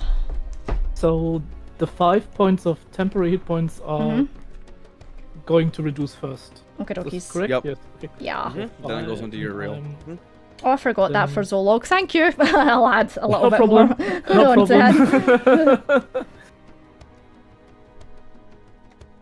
Okay. And so the goat. The goat also has the temp HP. Oh, that's true. Philip also Sure. has the temp. Yeah. Welcome, Philip. Yeah. Amen. Okay, so that is witch number 1. So now we're on to witch number 2, who, unfortunately, again, is just going to take another, if she can, slash Zolog. Oh, that's a 17 plus whatever. So that is going to be, 6, 12, 13, 14, 15, 16 plus. Oh no, wait, he's raging. Ah, so hold on, that'll be half then. So that'll be 8, 9. So okay, so 9 slashing plus it's kind of that kind of poison necrotic-y, 2 points of that. Zolog's looking pretty wobbly. Zolog is kind of like, you know, starting to kind of give it a little shake. He's bleeding from a couple of places. He is not looking good. Unfortunately, this creature goes straight after, and it's gonna take a swipe at Zolog as well. Oh man, Zolog, I'm so sorry. So what was that again? What does the creature do? Let's do these plus 2. Oh, where's that going? 5, 6, right. Okay, Zolog passes out. As this creature comes over and rakes its kind of like black smoky claws down him, and you just see Zolog go and like cough up a massive amount of blood and bang, hit the deck. She, let's see, they're going to use their movement to come on over here because she's not going to hang around to play about with Zolog. And that is them. So we're on to Obi. We're on to you. Oh man, I can't walk through Moonbeam. That hurts everybody. Ah, shit. Yeah. Ah, no. Okay. Oh, I'm trapped here. I have to attack the shade in front of me. Karoki's? Okay. I'm gonna expend a die for a fainting attack to give me advantage. Ooh, nice. Here. Okay. Nice. Oh. Chardolin again. Okay, a dirty 20. Jar 20 definitely hits. Oh. Yep. The shade takes 12 slashing Okay. plus 1 cold. Whatever it is. Perfect. So the slashing, as you hit it, you kind of feel the hit connect. The cold, however, just flakes away. Doesn't seem to do as much damage as you thought the cold would. Yeah. Okay. And then that's all I can do. That's Okay. it. So end turn. And turn. Perfect. So now we are on to, it would have been Zolog, but he's passed the fuck out. So Seraphon, we're on to you. Actually, I need to make a throw for Zolog, now that I think of it. Cool. Oh, no. Yep, Seraphon, we're on to you. Okay, so spiritual weapon moves, and we'll swing at This one? Yep, reaching go for front, it. Yes, awesome. It's fucking Miss. pointless. You've not hit once with that weapon, oh my god. Damn. That's it. It is a paddle. It's the worst. paddle. It's the worst damn paddle I've seen. Yeah. It's a disgrace to other paddles. Well, actually, it's a baking peel, I should say. But you goddamn baking peel. No, good bacon peel. Right. So I'm going to. I should say actually when I cast Moonbeam, that broke concentration on silence. But you can get rid Oh, of sugar, that. have you been hit actually? Have I been? I was hit. Yeah. Yeah. Well, I was hit. How many times have you been hit? Can you remember? It was just once. Once. Make it's a concentration to make sure that you keep Moonbeam up. So Yeah. yeah. Yeah, true. Constitution, yeah. Yeah, I totally was, forgot about that. Sorry. So Constitution saving throw for me. Same. 19. Yep, you're fine. So Moonbeam's still up. And I will move Moonbeam, which is an action, So Good, that good, is to the one that's been banged up by ooh by Martin. Martin. Okay, dokies. I'll move that for you. So I need to make a Constitution saving throw for the witch. Let's see. Die, witch, die. So cons, what's their... I think maybe they just make it. 13? Meets it. Meets it. So Yeah. it'll be half damage. However, Radiance does really hurt them. Yes, so 2d.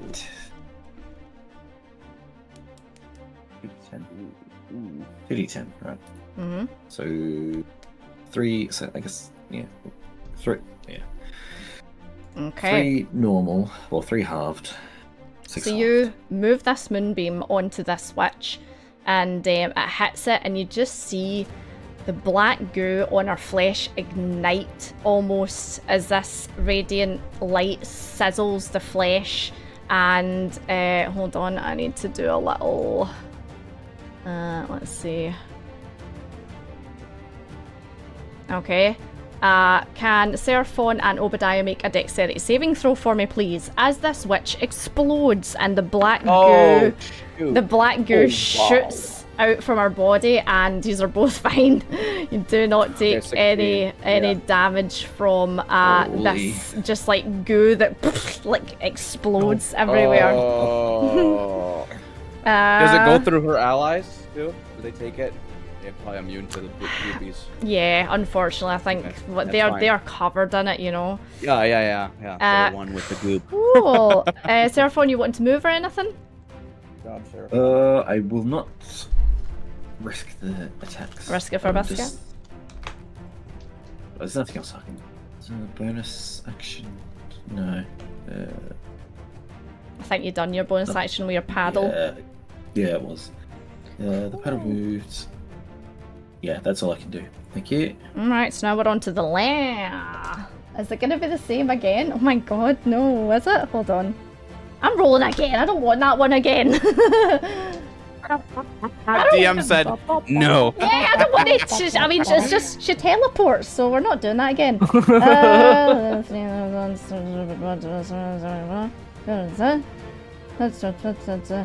Okay, cool. So, again, the floor starts to rumble and shake, and another shadow appears frick. here. And that is the layers action. Cool. Martin, we're on to you. Would like to move to Zolok. So I Okay. would move through the shade because I have nimble, so I can move through. So, A second. let's think this through. So normally, it would get an opportunity of attack. However, if you have nimble and semi-incorporeal, how does this work? You have Nimble, he's just able to move through enemies, so I think they'd Yeah. still get. I don't know what the uncorporeal does. yeah. Though. So They'd still what's get an opportunity normally. so what's your semi-incorporeal then? So semi-incorporeal was semi-incorporeal of resistance to bludgeoning, piercing, and slashing damage. Okay, keep a note of that then, and it's going to Yeah. take a swing at you as you move through. Then that might not hit, so that is 10 plus. Oh god, where is it? Don't think that hits you. Plus 4, 14. No, 15. 15. Oh, just so yeah, you basically hunker down and kind of go between this thing's legs, and it goes and bends down, takes a swipe at you, but you just manage to get through it. And then I try to move up to Solok. Yep. I can move up to 25. Oh yeah, that's I don't know fine. if it's enough. We'll say you'll get to the log. Nice. And with my last spell slot, I'm going to cast Cure Wounds on him. Okey-dokies. Nice. So, Nice. So what'll that do he will for him? get, he will get back.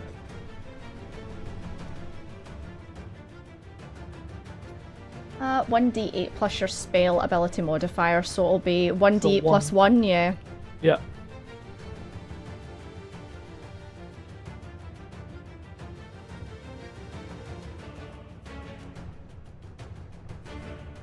Should I roll? Do you Yeah, roll? no, you roll. Okay, It's I your roll. your spell. I roll. Oh, I've got a hiccup, excuse me. Woo! Nice, so 9. Awesome. So yeah, you run over and you touch Zolog and you do get that kind of like burn on your hands. You're like, ah, damn it. But you kind of put your hands on him and you concentrate for a little second. And Zolog's like, oh, for Martin, oh my god, what is going on? He shoots back You up. should lie still because we have still to fight, and you are not ready to fight. Oh no, fuck that, I'm going to fight. And you see him trying up. Oh no.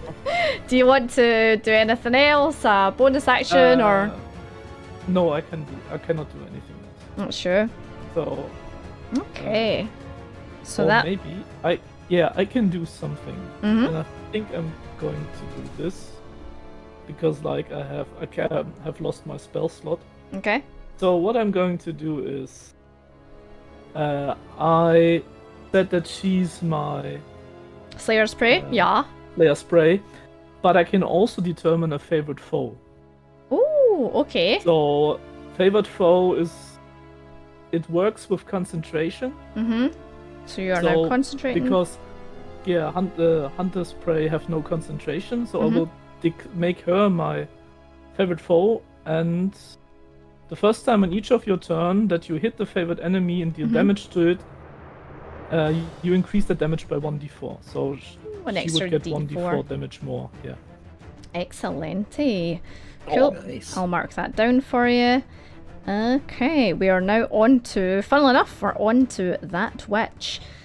She is feeling a little bit pinned right now, so it's probably time to bring out one of the big guns. Let's see.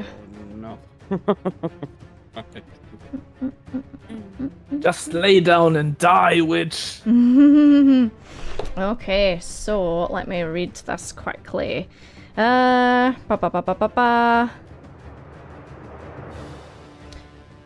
see. Who's done the most amount of damage to her? I got a good nasty crit on this one, and then Yeah, I'd probably say, yeah. Done. I'd say you, Obadiah, then. Can Yeah. you make a wisdom saving throw for me, please? Shit. Yep. Strength.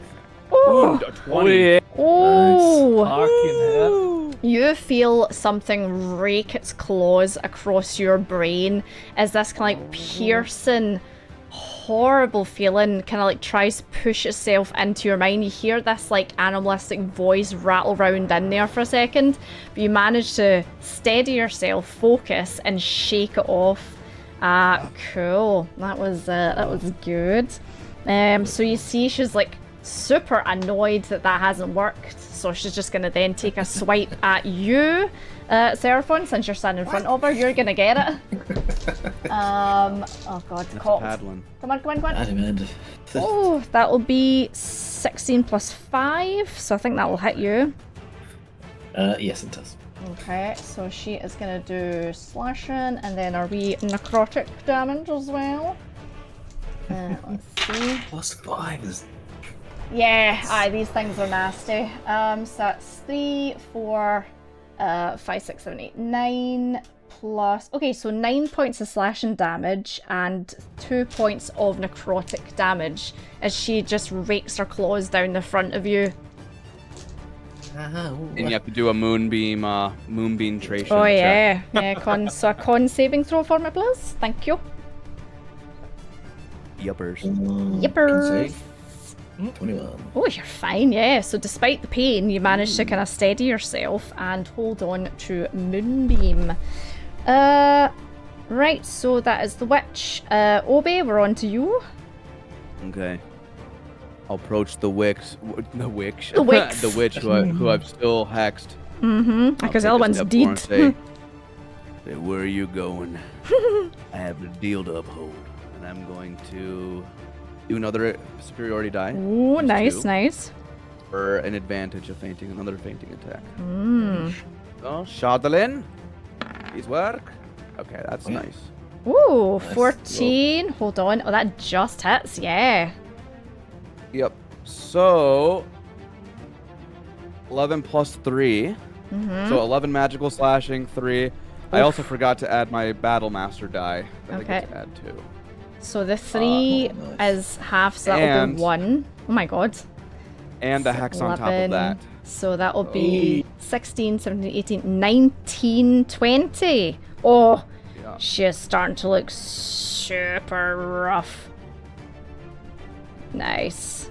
Cool. So yeah, you run up and you take a little slash at her, and the ice just kind of like doesn't really do much, but she's starting to look kind of sugary. Okay. Yeah, I just grit my teeth and stare her down. Nice. Okay, end turn. End turn. So Obi, Zolog. Zolog is gonna stumble his way past you, Martin. He's like, I'm coming to help. Actually, he'd probably go for No, the. you don't. He'd probably go for the witch. He's gonna take a little swing at her. Oh, that might actually hit. Hey, that hits. So he's got his Nice. he's got his big axe, and he's gonna take a swing with that. Where's the D8? Oh, nice. So that is Come on, 8. Stacey. Yeah, 8 points of slashing damage. Oh, she's looking wobbly. Okay. Struggling. Wibbly wobbly. Yeah, and that'll be Zolog. So we're now, let's see, so Zolog was the last one because the other one's dead. So Seraphon, we're on to you.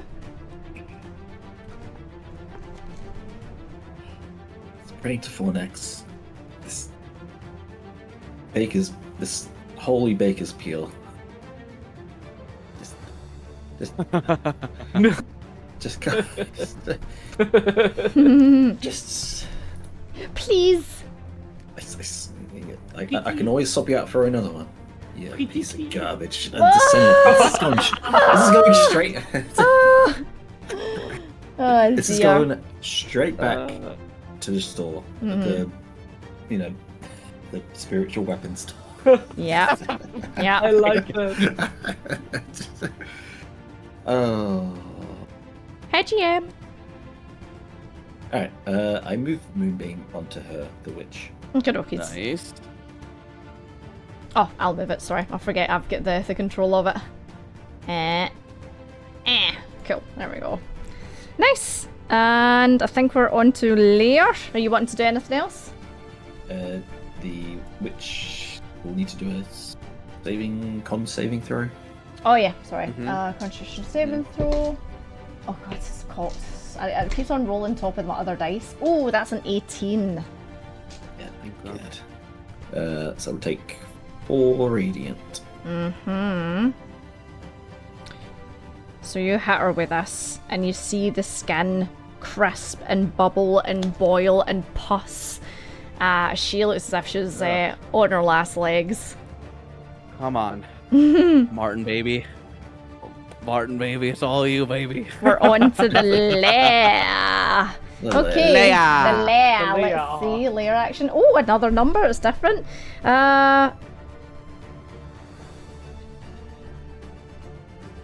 Ooh. Okay, so you see again the floorboards start to shake, rattle, and roll as this thick. Oh god, I just don't want that line. A thick, smoggy smoke starts to kind of encorp the whole area, and it becomes very, very difficult to see. I will probably do the shadow things on the Lair's turn because the other witch is dead. So one of them's going to take a swing. You, Obadiah, the one behind you. 10 plus 4, 14. That misses, and I will Misses. expend another superiority die to use my reaction to Woohoo! riposte. Nice. Nice. Nice. So I'm gonna say, miss me, bitch. And 20. 21. 21 definitely Nice. hits, yeah? Woohoo! So this one Plus just 3, kind of like... and then also I get to add an extra D8 for superiority. I was gonna say, too. you don't even need it. This one disappears nice. into Nice. smoke. The other one in front of you is gonna take a swipe at you as well. That misses. It's a 3, and then the one in front of Seraphon's gonna take a swipe at you. That's an 18 plus 4, so that one will hit, I believe. Yes. Okay, you prepared for this?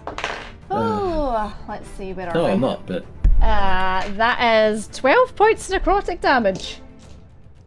As this thing slashes its claws down you. That's another moonbeam save. yeah. That is a moonbeam save indeed. Concentration. Con saving throw, yeah. Constitution saving throw. 16, you're fine, yep. Moonbeam's still up. Martine, we're on to you.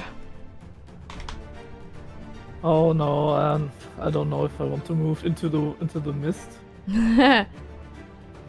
Okay, I would like to move.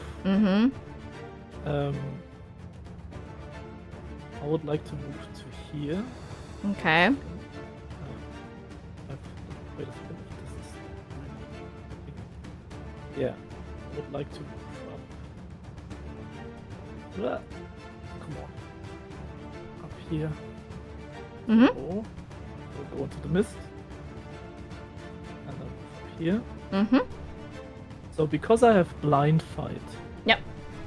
I could see her. Oh, wow. Because like blind fight says, I'll post it in the chat. Go for it. It's a fighting style. And it says like you have blind sight with a range of 10 feet.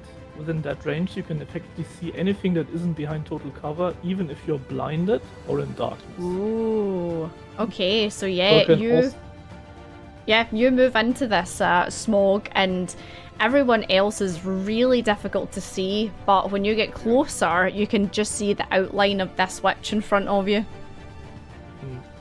So I was going to penetrate you with a fucking arrow, you wench. Sorry. Penetrator! Hardly know her. Go for it. Ooh, come on. Oh my god. Oh, that hits, yep. Good. Well Come done. on. Penetrated. So, Penetration successful. Go. so first, the normal damage. So she will get 11 piercing damage and 3 radiant damage. Okay, So so now double the radiant she damage. also- she also gets. No, she already gets 3 radiant damage. So it's Yeah. 11 piercing and 3 radiant, but she is my favorite foe. So she gets 1d4 extra damage, Mm-hmm. which is Yes. a 1, Mm-hmm. which I'm going to reroll because of Piercer. Wait a second, not that I'm doing something wrong here. I don't want to do something. No, once per turn. Oh, Once per turn. Martin, Martin. Yeah. How do you want to do this? Yeah. She's well and truly dead. Stop talking. Just kill Okay, it. I'm sorry. I'm sorry. So, I just want to put an arrow to the bow. Breathe in. Close my eyes. Pull the bowstring. Open up and let loose. And then I'm going to hit her straight between the eyes of a backside of the head. Nice. And you lovely. see this arrow flies past your head and past Zolog's head and hit this witch. And Zolog, Seraphon, and Obadiah, can you make dexterity saving throws for me, please? Please. Oh god, okay, Zolog's getting hit. Oh. Let's see. Obey, you're fine. Seraphon, you're getting hit. Let me see. So Zolog's taken 4, 5, 6 points of necrotic damage, and Seraphon, you're taking 10 points of necrotic damage as this witch just explodes. Absolutely explodes, and this black goo gets fired all over the place. And you see then these kind of like spectral spirits disintegrate in front of you as the witch explodes. And congratulations, everyone! You've killed Holy. the witches of the woods. Holy. It's like fall to my haunches, and it's like, oh jeez. You're right there, Seraphon. Never before have I. Well, actually, I nearly died. I'm okay. Zolog. It's just...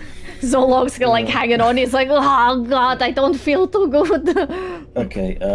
Cure wounds on Zolog.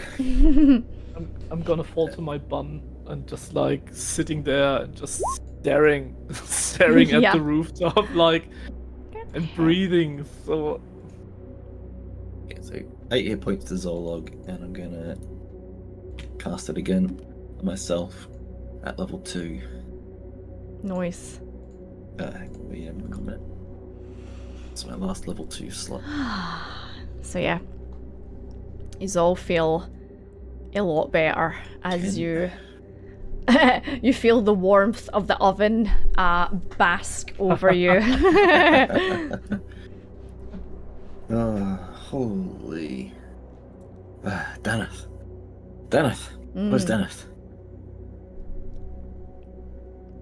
So yeah, Zolog kind of gets himself up, and he's like, I saw him. He was in front of me. Hold on, let me look. And he starts like kind of rummaging through. Just investigation for Zolog. He's not. He rolled in that one. He trips over the soup pot that is boiling up the back. no, And he's like, oh god, dude. so no, and trips over it, and the soup spills out.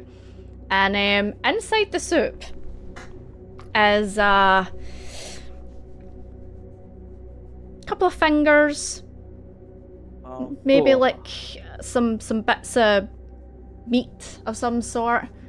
And he's like, oh no, where is he? And he starts like panicking and gets up and starts like basically tearing this place apart. So he's like throwing chairs and tables, like he's in a fit of rage, trying to find Daneth.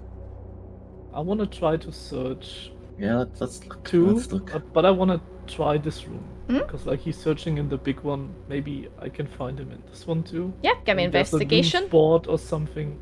Investigation. La la la la la la la la.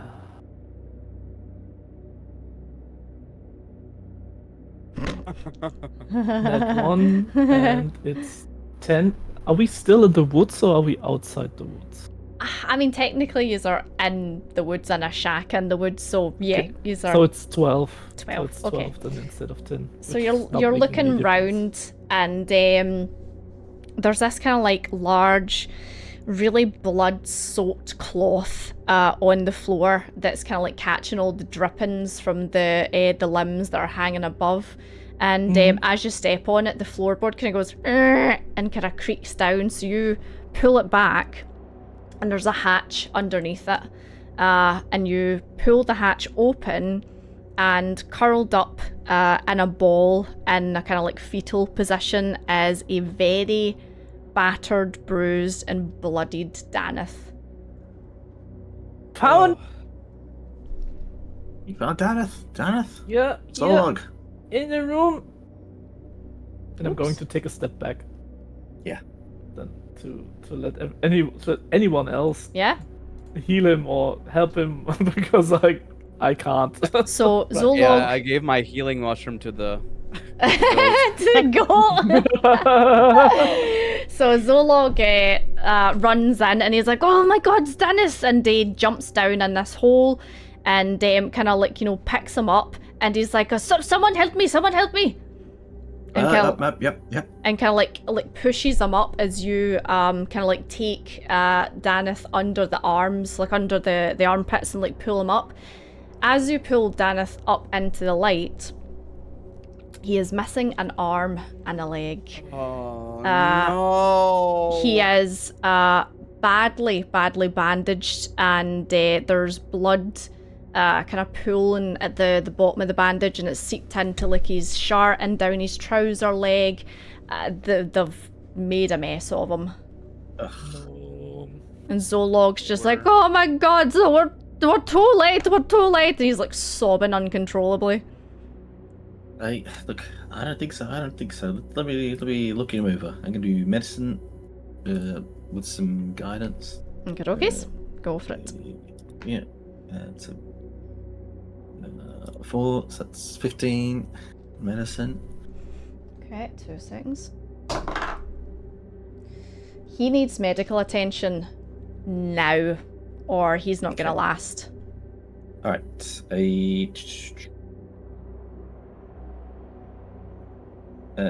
Spare the dying cantrip, Okay. and then last spell slot cure wounds at first level, and 6 hit points. Okay. So you touch him and spread the warmth of Fornax through him, and his body is icy cold, but kind of like damp and feverish to the touch as well. And you push these curing words into him. You feel like if you hadn't have done anything, he would have passed right there and then. Wow. Okay. He's stable. He's stable, but he needs medical attention. We've got to get him out of these woods as quick as we can. We're not. Okay. We're not there yet. Okay. First of all,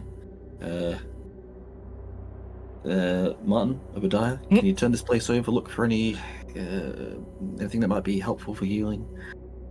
Yes. Yeah. I Or, might do the same. Valuables as well. Well, yes, but there's a life at stake, man. Oh, Okay, all you So- give me investigation. classic. Got a 3. That's been the whole night. Oh my Love God. that for me. Love that for me. It's just- Yeah, so Seraphon, you're very distraught by the state that Daneth is in. Obadiah, give me a constitution saving throw for me, please.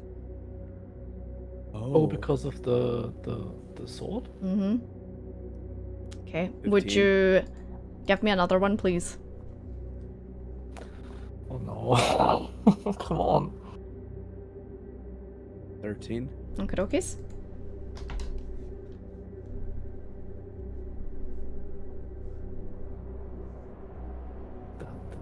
Are you gonna say anything or just okie dokie? Is this No, good? I'm gonna send you something. Oh my god. God. Through Disky? Okay. Yeah, through Disky. Cool. Martin, you're having a look around, and the thing is, it's 7. Oh, sorry, it's 17. 17. Okay, so there's 17. there's actually loads of things in here. However, they're like bones that are tied up with like, you know, bits of feathers scratched into like kind of like bits of ink, and just kind of weird books that have all these symbols in them. There's like kind of birds that have been dissected and kind of like pinned with needles on a table. Like, it's just all really dark, weird stuff, and that kind of black sticky stuff is everywhere.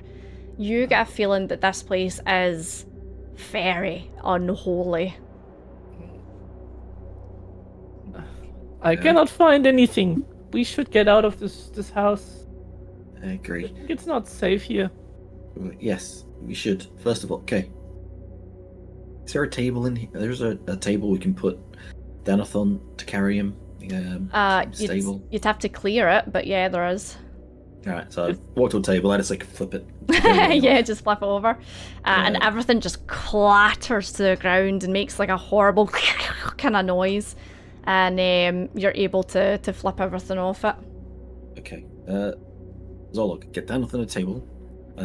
So can I check the hole? Just make sure there's no one else down there. There's Or not. anything No, else it was down there? like a one Okay. person holding cell. It was like a dirt hole in the ground that was basically just covered with this blood and a wee bit of wood on top. Okay, get him on the ground. Then we're burning this place to the ground. So yeah, he like drags him over and puts him on the table, and like takes his belt off to kind of like belt him onto the table to make sure he doesn't slip. Yeah. And he's like, I do have wood. Does not wood? Sorry, rope. Does anyone have Yes. rope? I've got rope. Yeah. I've got rope. Okay, so he kind of like takes the rope and like ties it round the legs to make like a pulley kind of sled. Just gonna roll to see how well it does. Yeah, it's fine. And he's like, okay, I think we can pull him on this so he doesn't touch the ground. Good.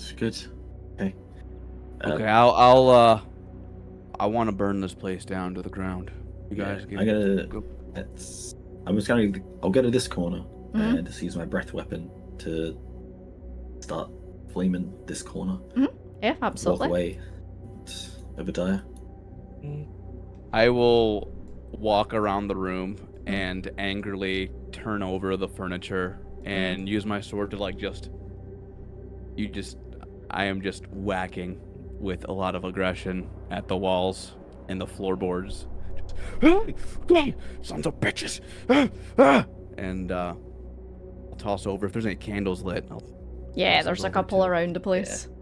Nice. So yeah. I walk into this room as well and it's like So yeah, I mean, the place is made of wood and that kind of black stuff is everywhere, so it catches Ugh. pretty quickly. And the smell is awful. It's like pure sulfuric, like stink. And yeah, you've managed to get out.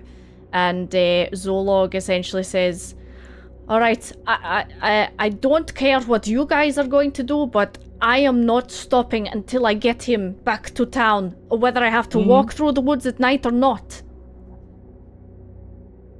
Yeah, So look, but- he needs stability. I know you want to get him out of here, but let's get back to our camp. Mm, And then what? None of you are doctor. may I?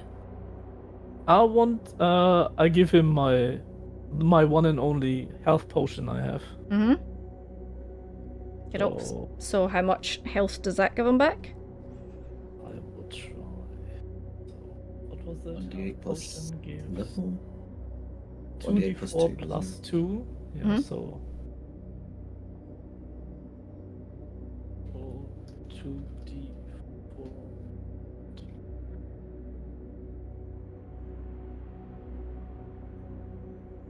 Wow. Okay, So so 10. 10. Perfect. So you kind of open up Danith's mouth and like pour this down his throat, and you see Danith's breathing. It was like raggedy and laboured. It's not as bad as it was, and a small amount of colour kind of comes back to his face. And Zolog's like, right, okay, but I still want to go as quickly as possible. We will move like the wind. But if we get to the camp in the morning, I'm tired and expended. He's stable. He's not going to die. 4nex will prevent that. In the morning, I can pray over him, heal him more, and then we can move and get out there and get him home to recuperate. Right, okay. Right, let's move then, because the thing is catching behind you rapidly. Let's go. So yeah. Okay, You quickly set off through the forest, and Zolog's at the front with the two kind of like reins behind him, like pretty much bolting through the forest as fast as he can. And you guys can do perception and survival checks. Zolog will not be taking part because he is busy.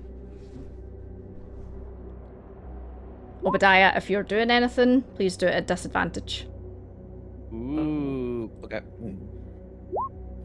I will do 14. check. I'll do it too, just because we're all Yeah, you can all do it. we're all 16. running. I guess we're all moving. And an 8. Okay, so 10. 10. So what you do know, as you are running through the woods, you are essentially running away from a fire that is growing behind you. This kind of black, oozy tar kind of stuff seems to run deeper than what you first thought. It's almost as if it was like seeping under the woods, under the ground, and kind of coming up into the plants and the trees and everything. And it is catching fire and burning behind you. However, as you get to the spot where you found Philip trapped, you note that the kind of dark, gooey stuff has kind of stopped spreading there, and you kind of look round and the ash is starting to kind of like float off into the air. So you have a feeling that this will burn quick, fast, hot, but burn out just as quickly. Well, maybe the forest can regrow after what those witches did. I hope so. Burning brings life to the forest. And it's needed. They've fouled it. All right, enough talking. We gotta get to camp. Let's move. Okay, so because yous are basically like rushing to camp, I'm not going to make you do another roll just now. So yeah, yous all managed to kind of come back into the camp area, and it's God, what time is it? So you set off in the morning. He's had a couple of hours, so he's are probably kind of like late afternoonish by this time. And Philip is nowhere to be seen. Philip is off ski.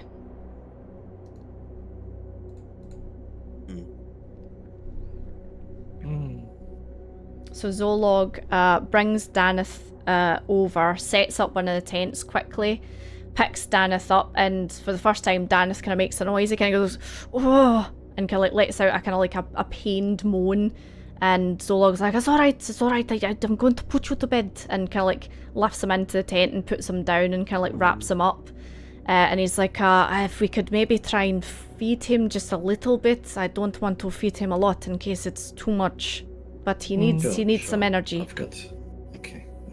Or if we can soak some of our dried meats in water and boil it a little bit and make a Like a soup. broth or That something. would probably be best for him. So yeah, you do that. And Zolog takes it in and kind of like slowly like sits him up, and Danith for the first time kind of like opens his eyes and he's like, Zolog, me boy, oh God, what, where am I? He's very confused.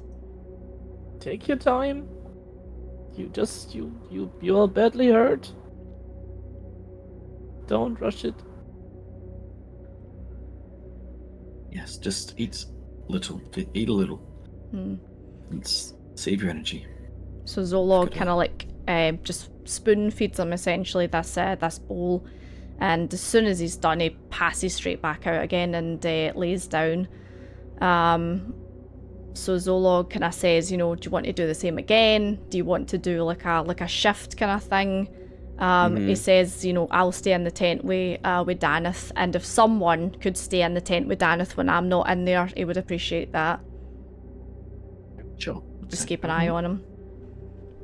So before it was, what was our order? So it was Martin, Seraphon, Obi, and then Zolog. Yeah.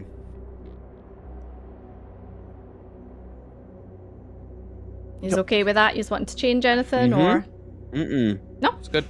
Cool. No, that's cool. Cool. So Martin, if you're on the first shift, we'll just do this quickly because we're wrapping up soon. Just give me perception. Yes. Perception. There is it. Perception. 15. Yeah. So 17. 17. So you see the kind of the ash in the distance, which was a kind of like orange glow before, kind of coming from the flames. It's now died down, and you kind of see lots of ash just kind of like smoke and float up into the air. Again, the wood's silent. There's not really any kind of movement or anything, and nothing happens during your shift. Okay. Then I'm going to wake up Obadiah. Obadiah. Seraphon, sorry. yeah. So yeah, you go back to sleep. Yeah. Seraphon, give me a perception. Perception. Nope. 11.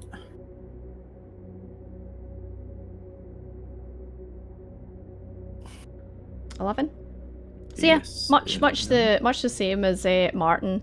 You kind of smell now as well the smoke kind of traveling towards you because of the direction of the wind.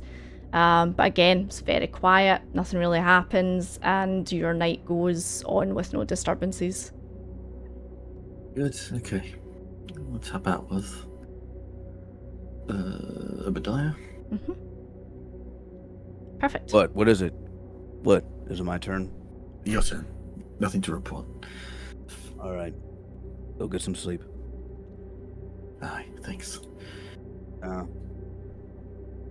Okay, so Okay. Disadvantage still? disadvantage. Yep, perception. Okay. Perception. Okay, 6. Another 2. My God. Martin and Seraphon, can you mute your microphones and deafen, please? Yes, ma'am. And then I'll give you a thumbs up and a in the chat. Okay. So you're pumped up and you're angry. It's been a shitty day.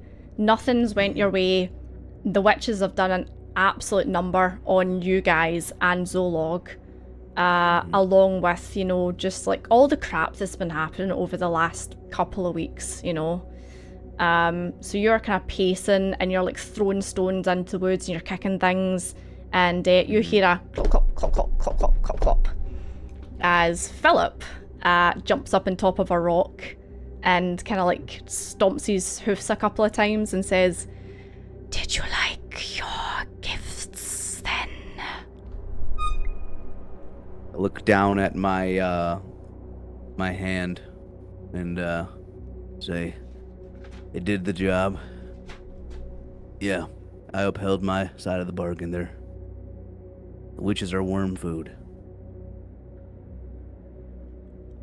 Excellent. I knew you would be the right pick.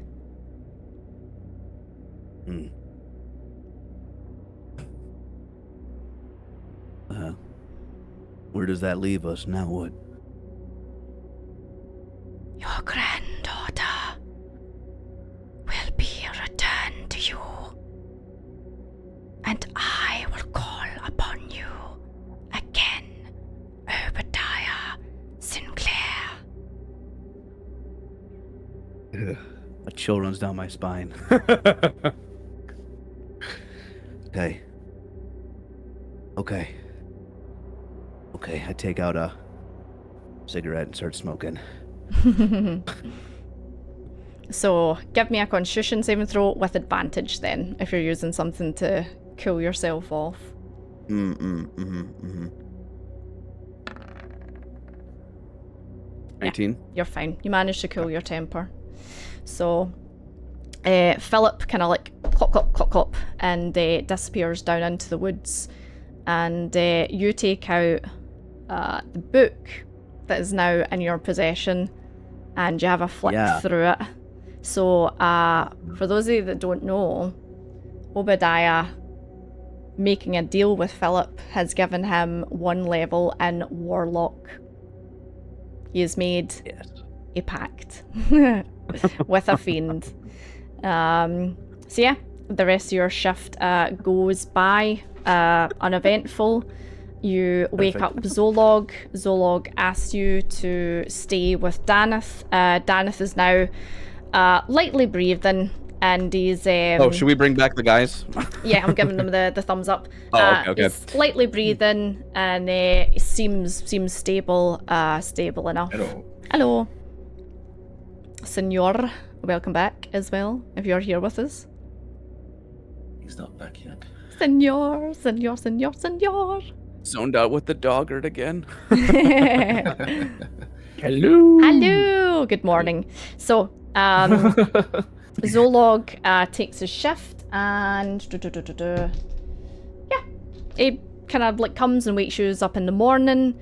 Checks in on Daneth, who's looking a lot better than he was. The colours came back to him. His breathing's a bit more stable. And after you've all had your long rest, you all feel around 1 level stronger. Ooh. Yes. Thank you, Scotty. These are officially level 5 now. Yeah. Beautiful. Nice. Let me just do a prayer over Daneth here. Mm-hmm. Just Yep. to help him out here. A prayer for healing. Amen. So let me think. Orphonex, our divine guardian of the bread, we call upon your sacred twilight and guidance. May your gentle flame soothe the wounded, mend the broken bodies, and uplift the troubled. May your radiant light drive away all pain. Orphonex. Thank you. Okay. Amen. So it's 10 hit points, and I'll just do a cure wounds as well. Mm-hmm. Just make sure he's okay. So, Oh, nice. Right. Perfect. 10 and 10, 20. Okay. So yeah, Zolog kind of brings Daneth out and kind of like sits him up against the log as you start praying over him, and like putting these healing hands onto him. And Daneth, up until this point, has been super delirious and kind of coming in and out of consciousness as all this is going on. However, with all that, you see the kind of like the eyes start to kind of like clarify for a little bit, and he kind of like looks round at you all, and he's like, "Oh, what happened? How did we get out here?"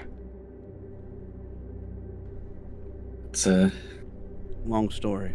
It is a long story. It's best saved for the light and out of this forest, I think, Dennis. Last thing I You're safe remember's now. last thing I remember's been in me hut, and next thing you know, there's smoke billowing in, and I don't know, some clatter noises come from outside, and oh bloody hell, I feel awful. And oh well, what's next then? Where are we going? We going home, I would say. Right. And Zolog's like, yeah, we're going to get you back up the road and take care of you. And he's like, Ah, lad, I don't need taking care of. Let's get out of here. And he goes to get up. And he goes to take his hand to steady himself to get up. And the phantom hand is a proper syndrome that people experience if they lose a limb. So he goes to put his hand down and he misses and kind of like goes down. And he's like, what? And then he looks down at his arm, and his arm's severed about there, so above the elbow. And then he looks down his leg and notices that his leg is missing above the knee. He's like, oh God, oh